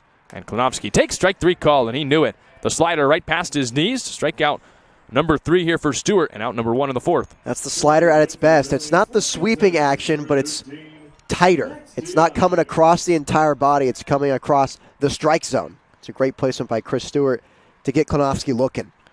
And correct me if I'm wrong, I feel like hockey, though I've definitely met some people, it is a rarer sport for kids to play growing up in California. Swing and a drive here from Max Diaz. He watches it race foul down the right field line, out of play, 0-1. I just love the juxtaposition of that, because as I get more into hockey and I try to follow college hockey, I think Arizona State is my favorite team to follow. Just the fact that the farthest west NCAA collegiate hockey team is in Arizona is just hilarious to me. 0-1. That's a strike. Slider at the top of the zone, 0-2. I'm going to guess, and correct me if I'm wrong here as well, I don't think there's really an outside ice hockey rink in the state of Arizona. No, there is not. Yeah, that's right, the Winter Classic, but they'll play out in the Midwest and the East Coast. 0-2. Diaz lifts it foul again. Count stays no balls and 2 strikes. I never picked up hockey as a player, certainly, and as a fan either. Yeah, it's an exciting sport, especially in person. A lot of action happening. Tough to call, too, as we've said. I like it when they fight. Hasn't happened as much in today's game. 0-2 the count now. Chris Stewart looking to strike out back-to-back hitters here to start the 4th. He delivers, and he misses low. That was the slider at 77. 1-2, not a bad pitch. So he went below the zone to try and get Diaz to chase. Diaz singled back in the 2nd inning, knocked in a run. Yeah, it looks similar to that slider that got Klonowski looking, just lower. Right on left matchup, 1-2 the count here in a 2-1 ball game. Pitch on the way, Diaz strikes out swinging. Back-to-back Ks for Stewart, 2 away here in the 4th. Chris Stewart finding his groove, challenges him with the fastball, climbs the ladder up in the zone. Diaz goes for it, comes up empty for the 2nd strikeout of the inning. Here's Mark Anthony Hernandez, first baseman from Sonoma State. And I think one of the more interesting things about baseball and hockey together is the swings, or I guess the shot in hockey, very different. Where baseball, you're swinging at the letters of your jersey normally, but hockey, you got to go way down below. I wonder if Klonowski grew up with more of a golf swing approach in baseball because he's so used to going low to swing a hockey stick. Yeah, those mechanics are so similar yet different. I've had the opportunity to actually shoot a hockey stick while I was playing, and I had to learn a lot. Thought it was going to be an easy transition because, I can swing a bat really hard. I'm sure I can rip a slap shot. Not quite. 1-1 the count here on Mark Anthony Hernandez, the first baseman from Sonoma State. 1-for-1 with a single. Count knotted up at 1 apiece as Stewart delivers. Hernandez takes high. I mean, it's one of the same reasons where baseball players, when they go to play golf for the first time, they suck. And I'm not just saying that as cope for myself because I can't swing a golf club, but the swings are just so different. And when you get used to swinging a bat or a stick or whatever you want to call it, a club, one way, that's how you kind of swing every other one. It's so fascinating studying the intricacies of those 3 sports and the torque motion. Hernandez, a rip foul, a 1-hop over the bullpen fence, and the bullpen there has to duck. They luckily get out of the way, 2-2. Hernandez, another rip off the bat. He's seeing it well today. Hit that one 95. You never really see those sports in tandem together. No. 2-2. Stewart kicks and deals, and he hit him. Hernandez hit on the front shin with the slider, falls over, fixes up the pants, a little bit of a lag, and of course, Nate, hit right above that protector and caught all knee. It never hits you right where you get the protective spot to prevent stuff like that from happening. But yeah, Jack, right on the knee, like the patella area, that is a sensitive area. Talked about the shin. I think that one's even worse. And it didn't hit Hernandez all that hard, but now he's down on the ground in a lot of pain, wincing. He can barely walk. The pitch only came in 77 miles an hour, which not fast for Stewart. It is fast for certain levels of baseball, but just hit him in the right spot, almost as if there was that funny bone in your knee. Yeah, it doesn't matter what speed. If it was coming in at 40 miles an hour, it would also hurt very hard. Being helped out by the trainers. Second Baron we've seen gone down to a potential injury. You had Dylan Lena, who crashed into the bullpen against his left fielder Max Diaz earlier in the ballgame. And now it's Mark Anthony Hernandez hit by the pitch, and he's down.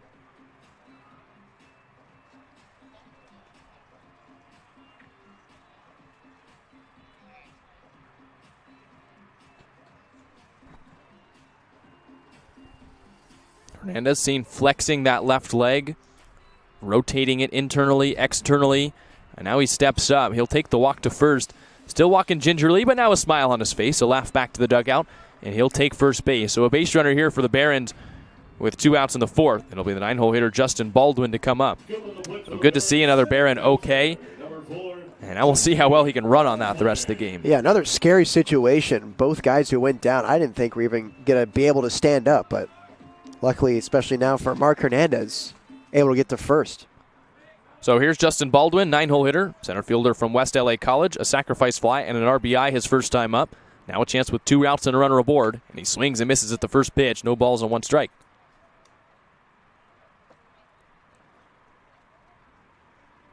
Baldwin, a .269 hitter, now 3 league runs batted in. 0-1 offering, and Baldwin hits it in the air deep to left field. Racing back Giovanni Blanchette. He now camps under it, comes a couple feet forward, and makes the catch. So a nice bounce back inning here for Stewart. He's gone 2 scoreless in a row, and we head to the 5th. Still 2-1 on the SLO Blues streaming network.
Top side of the 5th here in Compton, California at the MLB Youth Academy. It's 2-1 Barons, and the Blues will bring up 2-3-4 in the order. Jacob Rulli, Jariah Lewis, JT Ricken trailing by just a run as Ruben Del Castillo continues to hurl it for the Barons. The Blues now a chance, just down by a run to get the offense going again. They scored the 1 run last inning on an error by the shortstop Bassett, and now they trail up by just the 1.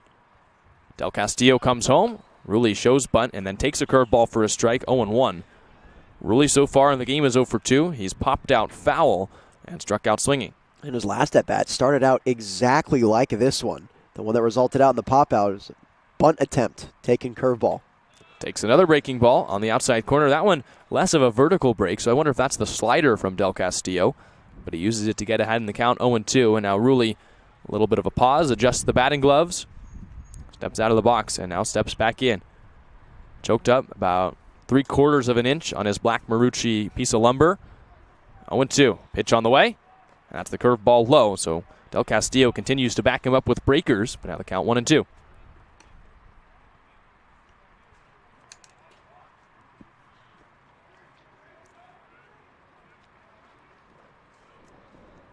Really looking to start things off for the Blues here in the 5th. As Del Castillo works from the stretch as always.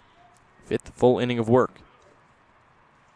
He kicks and fires, and Rulli takes the fastball outside, 2-2. Ooh, that is a great set of peepers. The fastball barely missing the outer half of the strike zone. I thought that was a good-looking pitch. 2 balls, 2 strikes. First batter here in the 5th inning. Jariah Lewis looming on deck, and Del Castillo brings it home. Rulli takes high, 3 balls and 2 strikes. So a nice work of the count here for Jacob Rulli, the Blues transfer portal second baseman. Chance to reach base. He'd be the tying run if he's able to reach. Here to start off the 5th inning. It's just one of those guys, you can see him consciously track the ball all the way in. Could contribute to the 16 walks he has on the season. Payoff pitch home. Rulli bounces it on the ground. A high chopper to the shortstop Bassett. He gloves at his letters and throws across to first in time for the out. So with 1 away, the batter will be Jariah Lewis. Well, Nate, I've got something for you. Okay. And I saved this a couple days ago, and I've forgotten to show it to you. Right. But I'll do it here on air. I was doing the Washington Post crossword the other day, and there was an across section of the crossword, 4 letters, and the clue was, I think it was 4 letters across, and it was peepers was the clue. Really? So what was the answer? It's eyes. It is eyes, and that made me think of you. And now with 1 away, here's Jariah Lewis. Lewis, a strikeout and a fielder's choice. That's a strike. I got it immediately, and I just knew. I was like, Nate would want to see this. Had you not heard of peepers before? I certainly had, but I don't. It's not like a super common word, I don't think. And so I just thought it was funny. A national crossword with Nate Mills' favorite word. They know dugout banter. What can I say? Curveball on the outside corner. Strike 2 called to Jariah Lewis, and Del Castillo getting ahead of the second batter here in the inning. Now Lewis has to battle 0 for 2 on the day, trying to reach for JT Ricken, who's on deck. Del Castillo sets a deep breath in the offering, and Lewis spoils it foul. A pop-up the other way and out of play.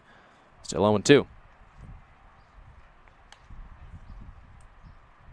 They should make a baseball crossword with dugout words. Take notes. I trademarked the idea before anyone can run with it. We are at the MLB Academy. We're right here. Studious. Still 0-2 on Lewis as Del Castillo delivers, and Lewis takes the fastball inside, 1-2. There's some more good looks from Jariah Lewis. Very close fastball. I thought that might have clipped the inner half of the strike zone, but evidently not. Lewis got a ball on that one. Was outside of the Statcast strike zone off the inside corner. Maybe looked like more of a strike because Lewis right on top of the plate. The 1-2 home, and Lewis takes the changeup outside. 2 balls and 2 strikes. Maybe that's something the Blues need to throw in the program for home games is a baseball crossword. Yeah. The Blue York Times. 2 balls, 2 strikes on Jariah Lewis. Del Castillo searching for out number 2 here in the 5th. He kicks and fires, and Lewis takes high. From 0-2 to 3-2 we go. The count is full. Put those in the programs. Then the eyes would be off the game. So maybe it's counterintuitive. You mean the peepers would be off the game? Yes, they would. Yeah. 3-2. Lewis hits it in the air, left field, ranging towards the line. Cutting over there is Diaz, and he makes the catch as he crosses the foul line in time for out number 2. So a nice stroke from Jariah Lewis, but just a little bit under it, and couldn't range far enough foul to keep him alive. And now with 2 away, it's JT Ricken who comes up.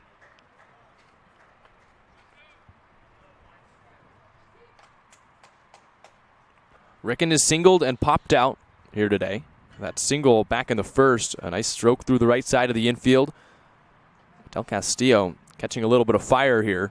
So he deals, and Ricken takes the fastball low. In just the 7-inning game, a complete game is a little easier, and Del Castillo, who's been a workhorse so far for the Barons, especially against the Blues, a chance to work deep into the game if the Blues can't catch fire again. Ricken bounces on the ground, a nice hop for Lena, who squares up, makes the long throw in time for the final out. The Blues go 1-2-3 here in the 5th as Del Castillo bounces back from the run he allowed last inning. And as we head to the bottom half of the inning, it's still 2-1 Barons on the SLO Blues streaming network.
Top of the order here in the bottom of the fifth for the Academy Barons as Chris Stewart stays out on the hill, his longest appearance now of the summer, as he deals to Anthony Bassett, who takes a fastball low out of the glove of Jacob Galloway. 1 ball and no strikes. You're looking to build off some momentum back in the fourth inning, starting off with the 2 strikeouts. Stuff's looking good.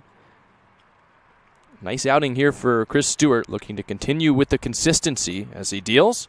And Bassett lines it straight back. A vicious hack for the shortstop from L.A. Harbor College.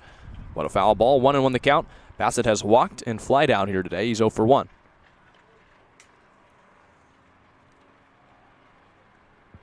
Stewart comes set from the windup. Black glove held at his Road Navy belt. The 1-1 on the way. And Bassett takes low. 2 balls and 1 strike. First doubleheader all season for the Blues. They'll have one later in the season, the last home day of the year. 2 games against the Orange County Riptide. 2-1. And that fastball bottom of the zone for strike 2. The count evens up.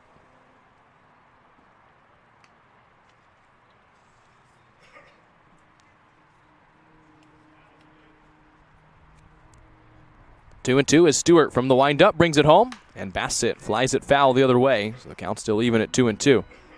The Blues have 8 games in the next 8 days, including today, the doubleheader today. They'll have an off day on Monday, another off day on Thursday, but then offset with that doubleheader at the end of the season. So 8 games in 8 days, the next 4 of which, including the 2 today, on the road. Another 2-2. Bassett barely catches a piece off the handle of his bat and fouls it away. Count still 2 and 2. That's another endurance challenge for SLO. How much can you put up with the traveling and the long days and the long games? It's going to be awfully important as we round out the season.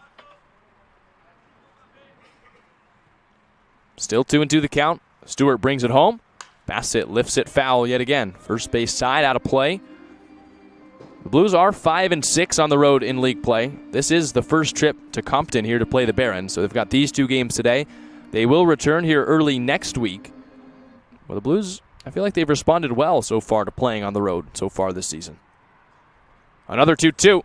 Bassett takes outside with a fastball. Count is full. Ooh, thought that one was close. It's a good spot on the fastball.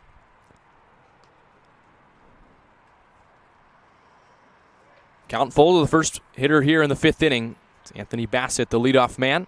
Pitch on the way. Bassett takes strike 3 call. Should be strike 3, right? Umpire called it strike 2, and now the throw around the diamond. The Blues do get the strikeout, and for a second there I was fooled. We've been seeing a lot of those lately. The mix-up on the regular strike call versus the strike 3 call. But yeah, he goes back to the fastball in the spot that it was taken before and was called for a ball, but corrected itself for strike 3. 5 strikeouts now for Stewart, 1 away here in the 5th. Here's Thomas Williams, who's 1 for 2 with a single and a strikeout. And he swings to the first pitch. A fastball blown right by him at 89. 0-1. Stewart starting to cruise more with that fastball. Velocity creeping up a little more now that he's feeling more confident in it. Middle infield back for the Blues. Everyone playing Williams to go back with some velocity in. Instead, he towers one to left. Racing back Blanchette to the track to the wall. It bounces off the Chevy sign in the left field corner. Williams around first. He'll head to second. It's a 1-out double, his second hit of the day. Yeah, tag to left, hooking towards the line. And now we can read that outfield wall. It's similar to the backstop. It's very stiff padding. You saw it ricochet off of that, and Blanchette had to come back into the grass because it came off firing off the wall. So read that now if you're the outfield and if you're a base runner as well. Ball's off the wall. They're going to kick.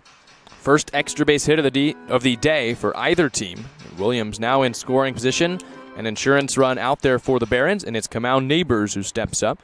Neighbors has walked and grounded into a double play. He's 0 for 1. Williams with good speed off the second base bag as Stewart from the stretch delivers, and Neighbors rolls one on the ground into the hole at short. Diving is Darcy, but it's into left field. Held up at third is Williams. Blanchette's throw comes in. A diving snag by Ricken. Runners at the corners with 2 away on back-to-back hits. And good job by Blanchette backing up Darcy on the diving attempt. That's the exact position where you want to be. And you saw Williams held up at third base by his coach. And that's all thanks to the positioning of Blanchette. So now Dylan Lena comes up. First at bat since that injury out in the bullpen. And a big RBI opportunity for the third baseman from Golden West.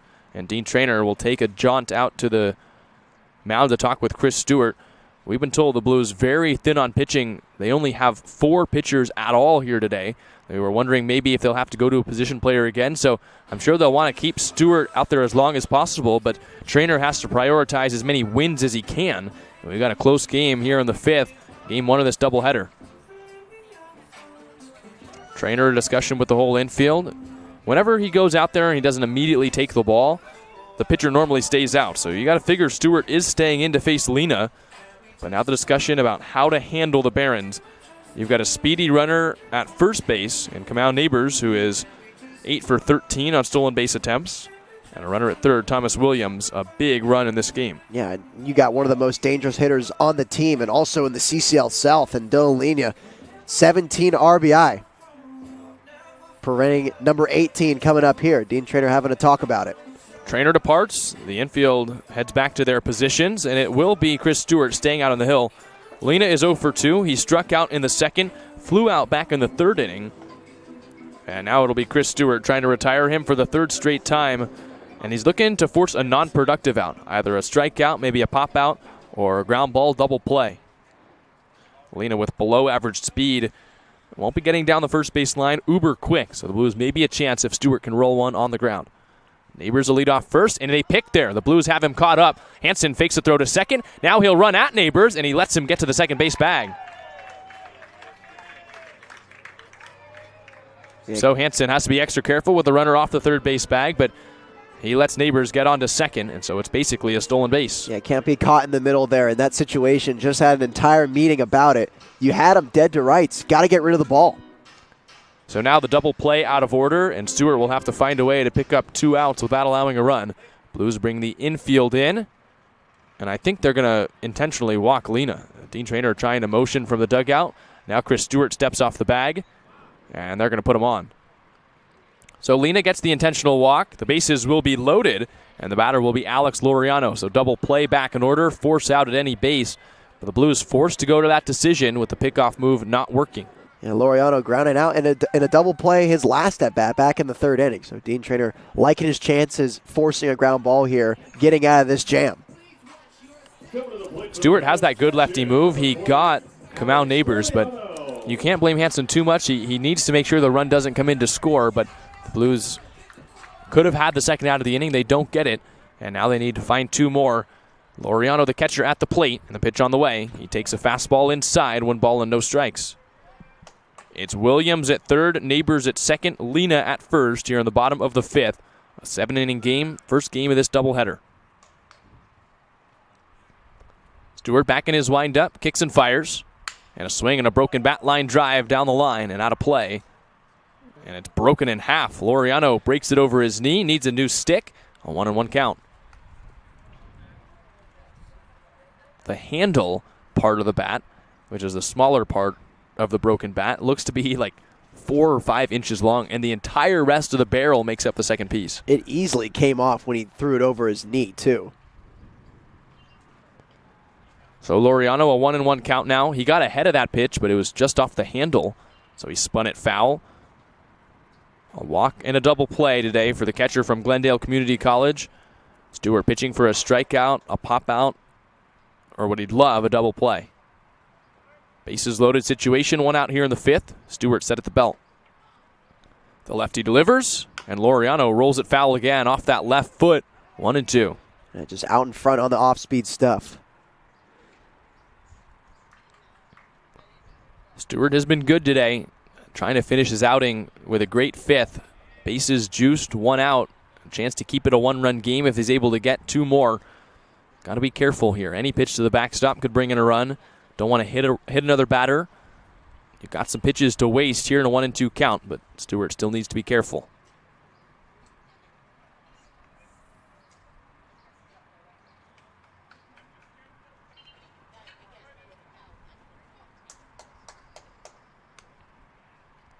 Stewart back set. He comes home, and it's lifted foul the other way. 1-2. It's Williams, the DH at third. Kamau Neighbors, the runner at second. Dylan Lena after the intentional walk at first. Chris Stewart on the day, the 5 strikeouts. Already 1 in this inning. 1 here would be huge. The Houston lefty delivers. And he struck him out. Galloway fakes the back pick to first, and that's a huge K. Yeah, big out there. You can go on any base now with 2 outs. Just tap anywhere. Ball in play. Big strikeout from Chris Stewart, both in this scenario, in this situation right here, and just for him in his outing today. Still got to go through another tough hitter. It's Jacob Klinovsky, the right fielder from Cal State East Bay. Klinovsky, 16 runs batted in, second on the team only to Dylan Lena. So far today, Klinovsky has walked and struck out. Stewart an out away from getting through a scoreless fifth here. As he kicks and deals from the windup, and Klinovsky lines it straight back foul, 0-1. Big left-handed cut from Klinovsky. Once again, starting out this at-bat the same way he did in his other strikeout looking in the fourth. It's a big cut, fastball fouled directly back. Fastball at 90 from Stewart, who's ramping it up, searching for what might be the last out of his outing. He strides and shoots, and Klinovsky takes high. Strike 2 called, though, just above the zone. It's 0-2. Yeah, it was that slider. Had a lot more vertical break than usual. So Klinovsky now wants a little bit of extra time. Steps out of the box, readjusts the pine tar, stares at the Rawling symbol on his tan wooden bat, steps in the middle of the box. Left on left matchup with the bases loaded. Barons trying to add to their lead.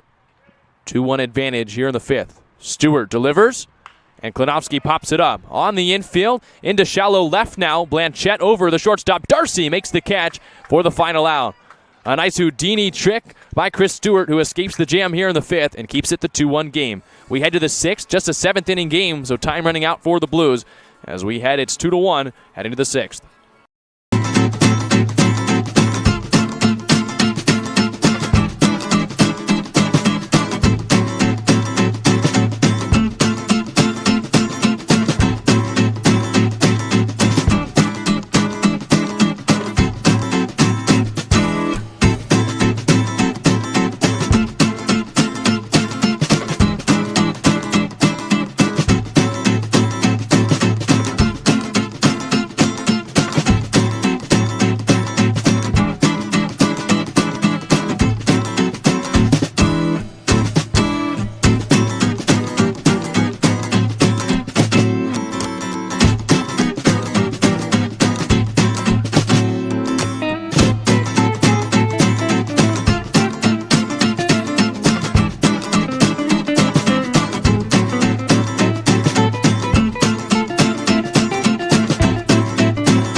Matt Massiangelo to lead things off here in the top of the sixth for the Blues. Running out of time here in a 7-inning game. First of 2 here between the Barons and the Blues.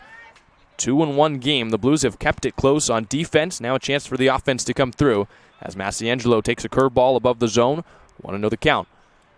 Still Ruben Del Castillo on the hill. Number 31 working his 6th inning. Matt Massiangelo, a walk and a hit. He's also scored the lone Blues run. Got something in his eye as he bends over outside that third base, or outside of that left-hand batter's box. Seems to be all right. Steps back into the box. Umpire and catcher reapply the masks. And we're ready to go. 1-0 the count on the lefty. Massiangelo, Hanson, Galloway here in the 6th. And a 1-0 offering. Massiangelo takes high, 2 balls and no strikes. All the Blues need is a base runner to start it. If they can tie it up, it could be a whole new ball game with the way Chris Stewart's been pitching ever since giving up the 2 runs.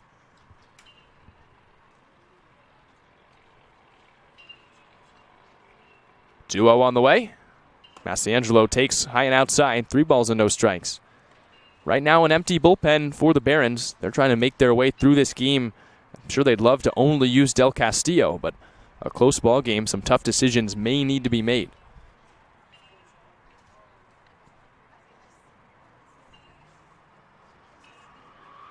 Now a 3-0. Massiangelo takes a center cut fastball right down the heart of the plate. 3 balls and 1 strike.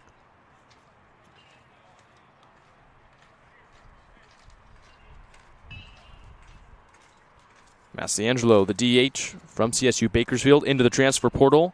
Hitting now back above 300. He swings it a 3-1, lines it into right field. Another hit for Massiangelo. Rounding around first, he's reached base all 3 times, and the Blues have the tying runner on here in the 6th. The designated hitter was able to see a lot of pitches in that at-bat, and I think you can accredit that to his base hit. He saw all different looks coming out of Ruben Castillo, that's including the walk he had and the other base hit. Matt Massiangelo is just a guy who sees it real well. Designated hitter hitting all day. He's been on base 3 times, and now they've got him at first. Tying run aboard. Nobody out here in the top of the 6th. Here's Jason Hansen, and Hansen's looking for a breakout swing. He's hit 2 missiles today. He's 0 for 2, a line out to right and a line out deep to center. The last one was the best struck. He hit it 91 off the bat all the way to center field. 1-0 the count after a curveball misses high. Hansen now hitting just barely above 300, 6 league RBI. Pick to first, and Massiangelo able to dive back into the last second, so the runner's still aboard. Big lead over there at first for Massiangelo. 4 or 5 for stolen bases on the year. Pitch on the way. Hansen takes the fastball low, right past the glove of Laureano, but just able to catch it with his thumb. 2 balls and no strikes. Could be a situation where we see the Blues steal, but you also have to be careful. They've got the runner on, and you don't want to make an out on the base paths and give one to the Barons for free. Lefty starting to get loose in the pen, so Del Castillo's pitches might be numbered as Massiangelo dives back in yet again. 2-0 the count. It's Troy McCain who's getting stretched out.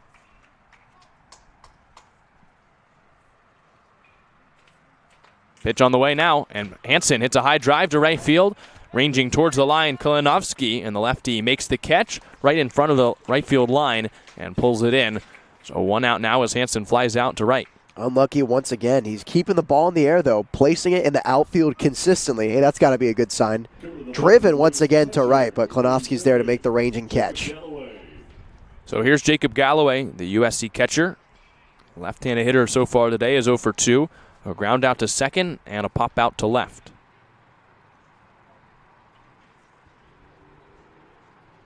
Massiangelo still at first, now 1 away. Tying run still aboard for the Blues.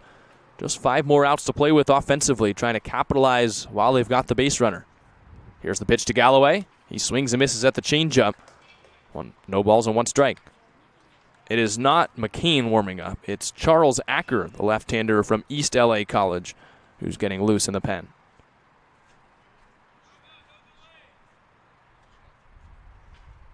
Pick to first. Massiangelo again back in just under the tag of Hernandez. Del Castillo knows how important the runner is at first, so he's trying to keep him there.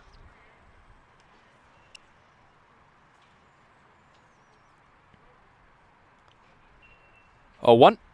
That's high. 1 ball and 1 strike. Jacob Galloway had such a good season this past year at USC. The Blues waiting for that bat to come through. He hit .365 in 24 games for the Trojans, 23 hits and 63 at-bats. A home run, 11 runs batted in. So far this year hitting below 100 this summer for the Blues. 1-1. He swings and lifts it foul the other way. 1 ball and 2 strikes. SoCal native. Plays his college ball out in Los Angeles. Just a 15-minute drive away to the campus of USC. Product of Harvard Westlake High School. Knows the area well. Trying to come through here in SoCal with the Blues down by 1.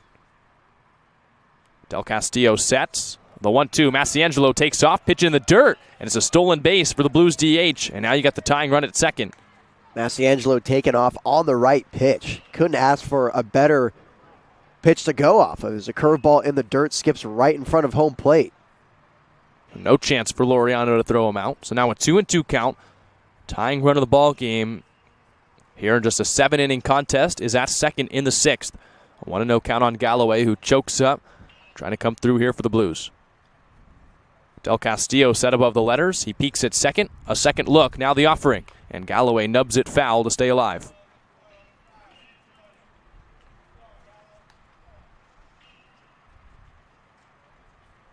Gallo was the 7th-ranked catcher in California coming out of high school, according to Perfect Game. Top 100 prospect in the state. And led USC to a Pac-12 tournament berth as he was a starting catcher down the stretch.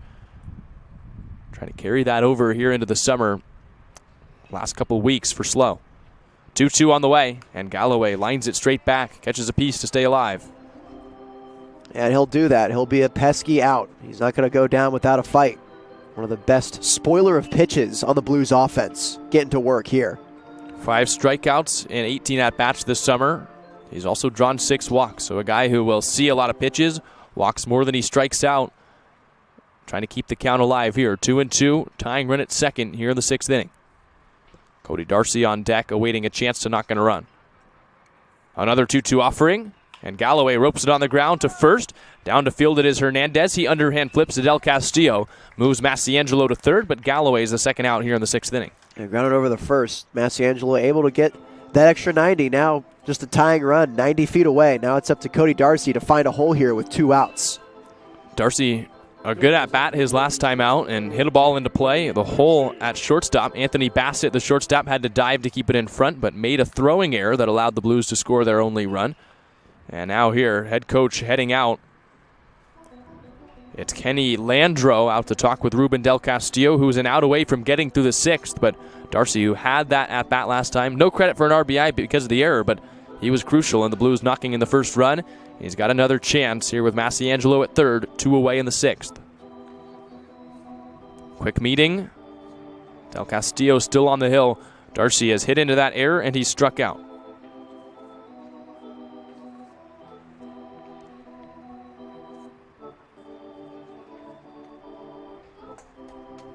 So a right-on-right matchup here with 2 away in the 6th inning. Big, important at-bat for the Blues if they want to win Game 1 here against the Barons. Not a lot of time left. 2-1 ball game, tying run at third. Del Castillo deals, and Darcy takes a curveball belt high for a strike at the top of the zone. No balls and 1 strike.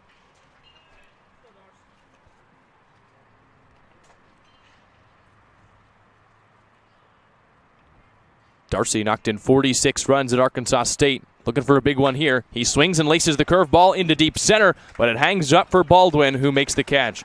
A line drive out to end the 6th, and the Blues strand the runner at third. We're heading to the bottom half of the inning. Still a 2-1 game here on the SLO Blues Streaming Network.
Bottom third of the order here for the Barons in the bottom of the 6th inning. Last chance for the Academy to add some insurance, and it starts with Max Diaz, the left fielder from the University of New Orleans.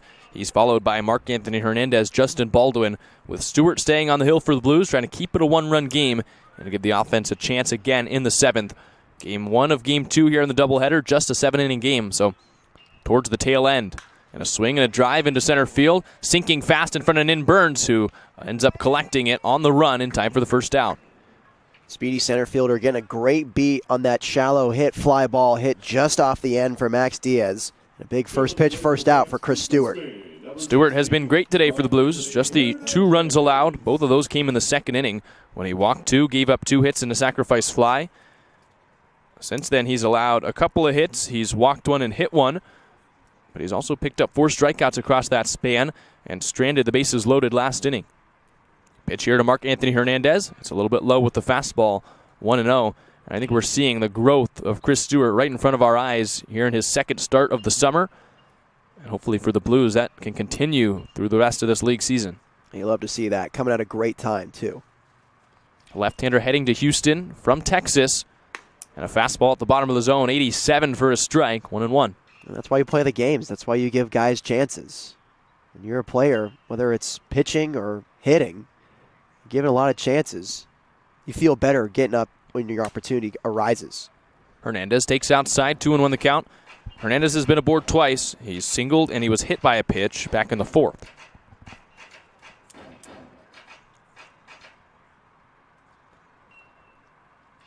Stewart set above the belt, 2-1. Hernandez takes low, 3 balls and 1 strike. That hit by pitch sent Hernandez sprawling down in that batter's box. Hit with a slider right on that corner of the knee. Was able to get up, stay in the game. Now ahead in the count 3-1, looking to reach for the 3rd straight time. Stewart brings it home, and Hernandez lines it into left. Another hit for the first baseman, and he is aboard for the 3rd straight at-bat. Some solid contact coming out of Mark Hernandez, 2nd hit of the day. Comes on a fastball, elevated in the zone. He just turns on it, gets the hands on top, drives it for a knock. Even in that at-bat where Stewart gives up a hit, I feel like that's the growth that we've been looking for. Knew he had a 3-ball count. He entered the zone. In that scenario, what's going to happen? You make him hit it, maybe he's out. But here, just the single, which works the same as a walk, but it gives you a better chance at being competitive deep into this ballgame. Yeah, you're willing to take that gamble. And now you have a guy at first base. You got 1 out. Just get a little ground ball here. You can be out of this one just like that. But yeah, that goes towards the growth of being able to come back in the zone when you want to. Here's Justin Baldwin, 9-hole hitter. The center fielder hitting lefty. A sacrifice fly and a fly out. He swings and lines this one past J.T. Ricken, who was pulled into left field.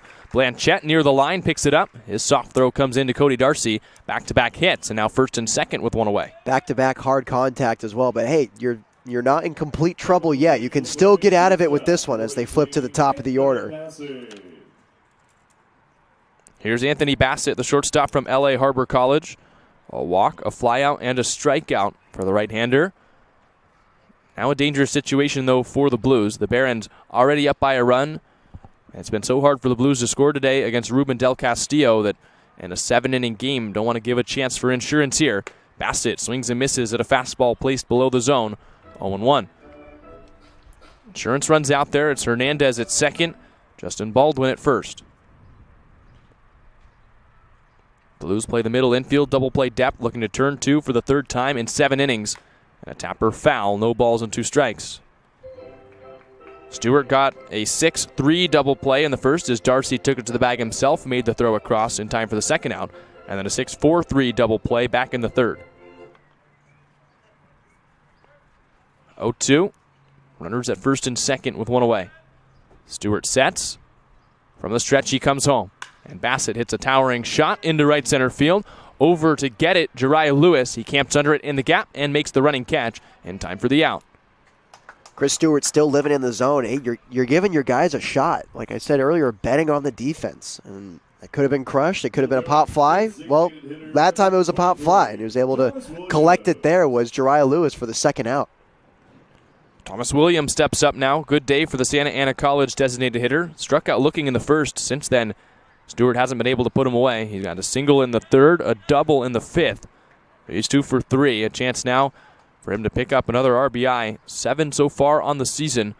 First and second with 2 away. Stewart delivers. Williams bounces it foul on a big hop. No balls on 1 strike. Stewart trying to get the Blues back in the dugout. They will have Giovanni Blanchette, the 9-hole hitter, to lead things off in the bottom of the 7th. And Burns and Rulli will be the last chance to score if they want to keep this game going. The 0-1 here. Williams takes low and in. 1 ball and 1 strike. Important game. The Blues half a game out of a playoff spot. A doubleheader today against the last place Barons to try and pick up some ground, but the Academy looking to win their 2nd straight after beating the Oaks yesterday. 1-1. Williams takes high and out. 2 balls and 1 strike. The Blues on a 3-game losing streak. The Barons trying to start their first winning streak of the league summer. It'll be their first time winning back-to-back games here all season.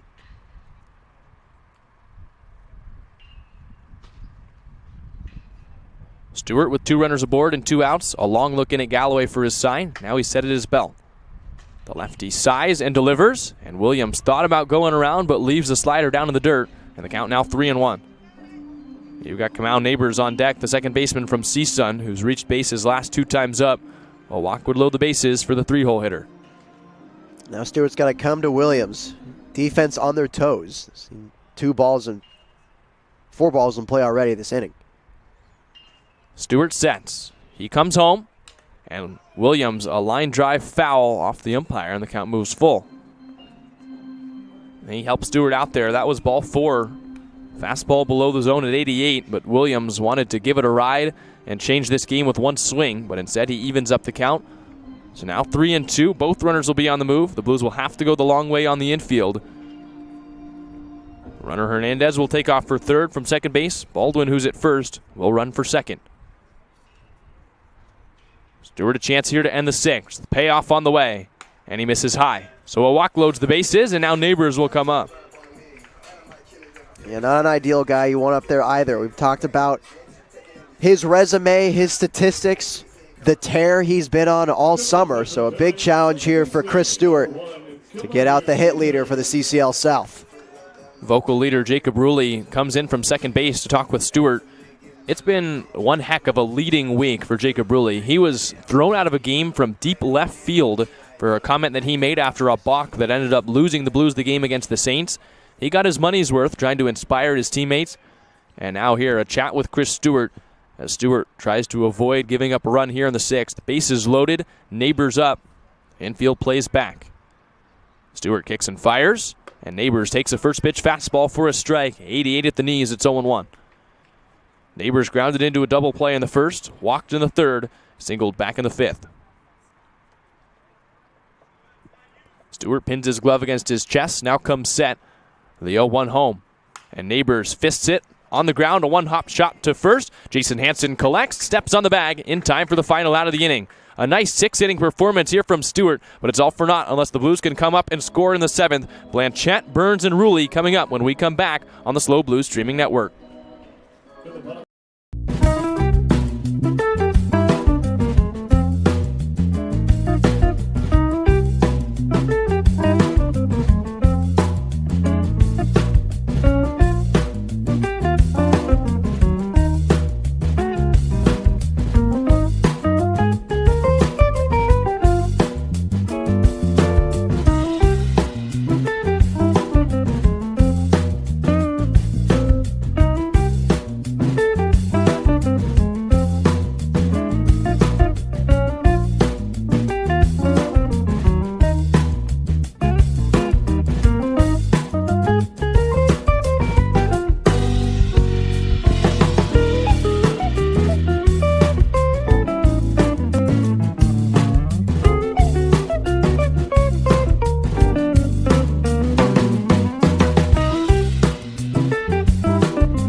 Well, here we go. One-run game into the top of the 7th. Only a 7-inning game here in game 1 of 2 for the doubleheader. So last chance for the Blues. They'll have 9-1-2 in the order. Ruben Del Castillo trying to complete a game against the Blues. It's Blanchette, Burns, and Rulli, starting with the left fielder from Fresno City College, Giovanni Blanchette, who takes a first pitch curveball at the bottom of the zone for a strike. Blanchette, a deep fly out to center his first time up. A single back in the 4th. Having a good day at the plate, trying to start things off for the Blues here in their last inning. Del Castillo kicks and deals, and Blanchette takes the curveball outside this time, 1-1. We have not seen a hitter throw a complete game against the Blues so far this year. This would be a different circumstance, of course, with just the 7 innings. But Del Castillo, who's been excellent so far against SLO this summer, trying to keep the lead, win the game here in the 7th inning. 1-1. Blanchette swings and misses at the curve, chased it below the zone, and the count now 1-2 strikes. Blanchette trying to reach for Burns, who's on deck. The center fielder in the portal is 2 for 3 today.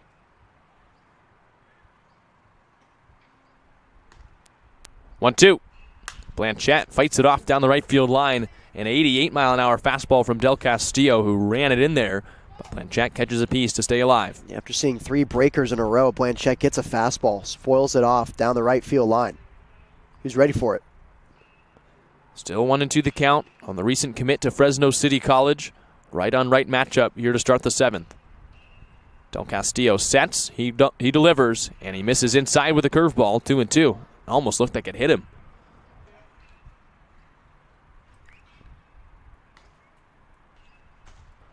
Two balls, 2 strikes now on Blanchette. Blues looking to avoid losing their 4th straight and dropping further out of a playoff spot here in game 1 of 2 against the Barons. The 2-2 home, and Blanchette takes the curveball high, 3-2. Blues will take a base runner any way they can get it. Blanchette's got 7 walks so far in the league season. Just trying to either put something in play, walk or knock here in the 9th.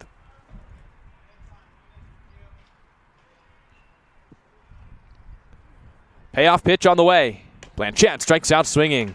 He got the fastball, and it was just a little bit late. The strikeout starts the 7th. And Blanchette strung together a real nice at-bat, saw a lot of pitches, indicative of the day he's had, was striking it well, just couldn't pay off for him on that fastball that's elevated. Yeah, a really good day at the plate for Blanchette. Unfortunate for him that it ends on a strikeout.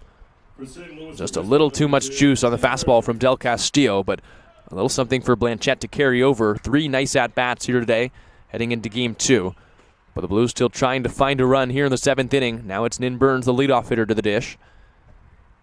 And Burns swings at the curveball, bounces it on the ground to second, up the middle. Neighbors has it. He slings it across to first. 1 pitch and the 2nd out here in the 7th inning.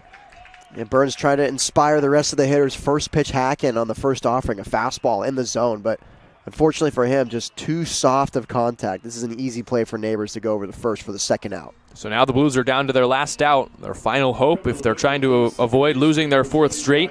Jacob Rulli, the second baseman. Rulli 0 for 3, but he can make up for his day here if he can reach or tie the game here in the 7th. 2-1 the score, game 1 of this 2-game doubleheader. 2-7, so the Blues their last chance. Del Castillo stares in for his sign, trying to complete the game.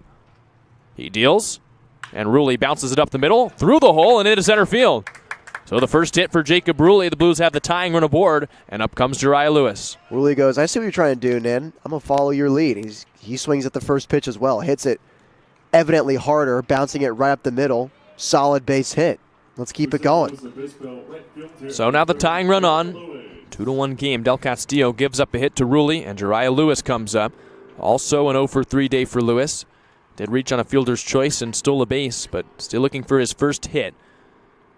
Pick back to first. Rulli dives back in. Nate, we've seen how this game has gone. The Blues really haven't tried to steal many bases, but they've got their most efficient stealer on. 12 of 12. Rulli is on stolen base attempts. Are you sending him here?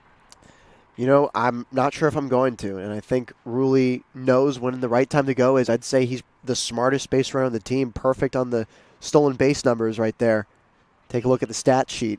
But I don't think we're going to send him. If he goes, you know he thinks he has a good chance, but don't want to make the final out of the game on the base paths.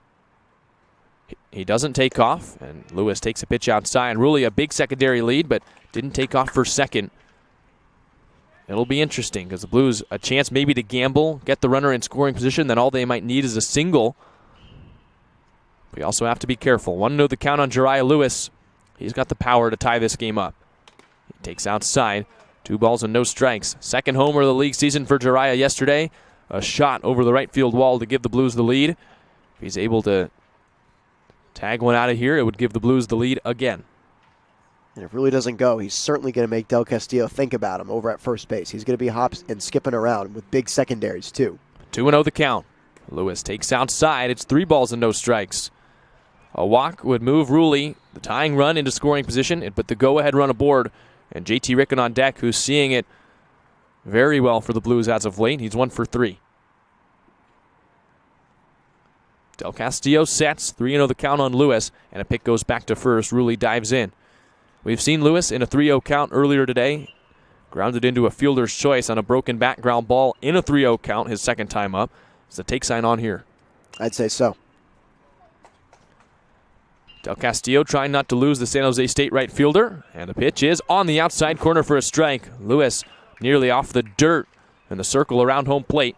But he returns back 3-1. I'm not sure about that one either, but got to pull up yourself by your bootstraps, get going. Still in a hitter's count at 3-1. Get one you like. Ruley wiggles his fingers with a leadoff first. 3-1. And Lewis hits a towering shot to center. Well struck. Going back is the right fielder Klinovsky into the gap. And the center fielder Baldwin makes the catch as Klinovsky slides right under him. The Barons win their second straight game to improve to 7-22. And that's the 4th straight loss for the Blues here in Game 1 of this 2-game doubleheader. It's going to be a quick turnaround for San Luis Obispo. They got to get ready in less than 45 minutes for Game 2. And they just have to really flush this one. Keep up their offensive trends. I like where they're going with their approach. I really do think they are keeping it simple ever since we talked about that round table discussion. I think there is a cohesive plan, and everyone tried their best to execute it. There was just a lot of unlucky balls hit right at fielders, especially in the outfield. Well, the Blues had a good offensive approach. Chris Stewart was excellent through his 6 innings, but the Blues just could not figure out Ruben Del Castillo. A complete game for the righty from Wagner College, and a 2-1 victory from the Barons, who are trying to keep the Blues out of the playoffs. 5th and 6th place right now in the South are these two teams, and the Blues fall to 12-16, and they'll have a chance to make up for it here in Game 2. Another 7-inning game coming up in the hour. 45 minutes till first pitch. Nate Mills will have you through play-by-play of the second game. But for now, we take a break. A 2-1 win for the Barons here in Game 1.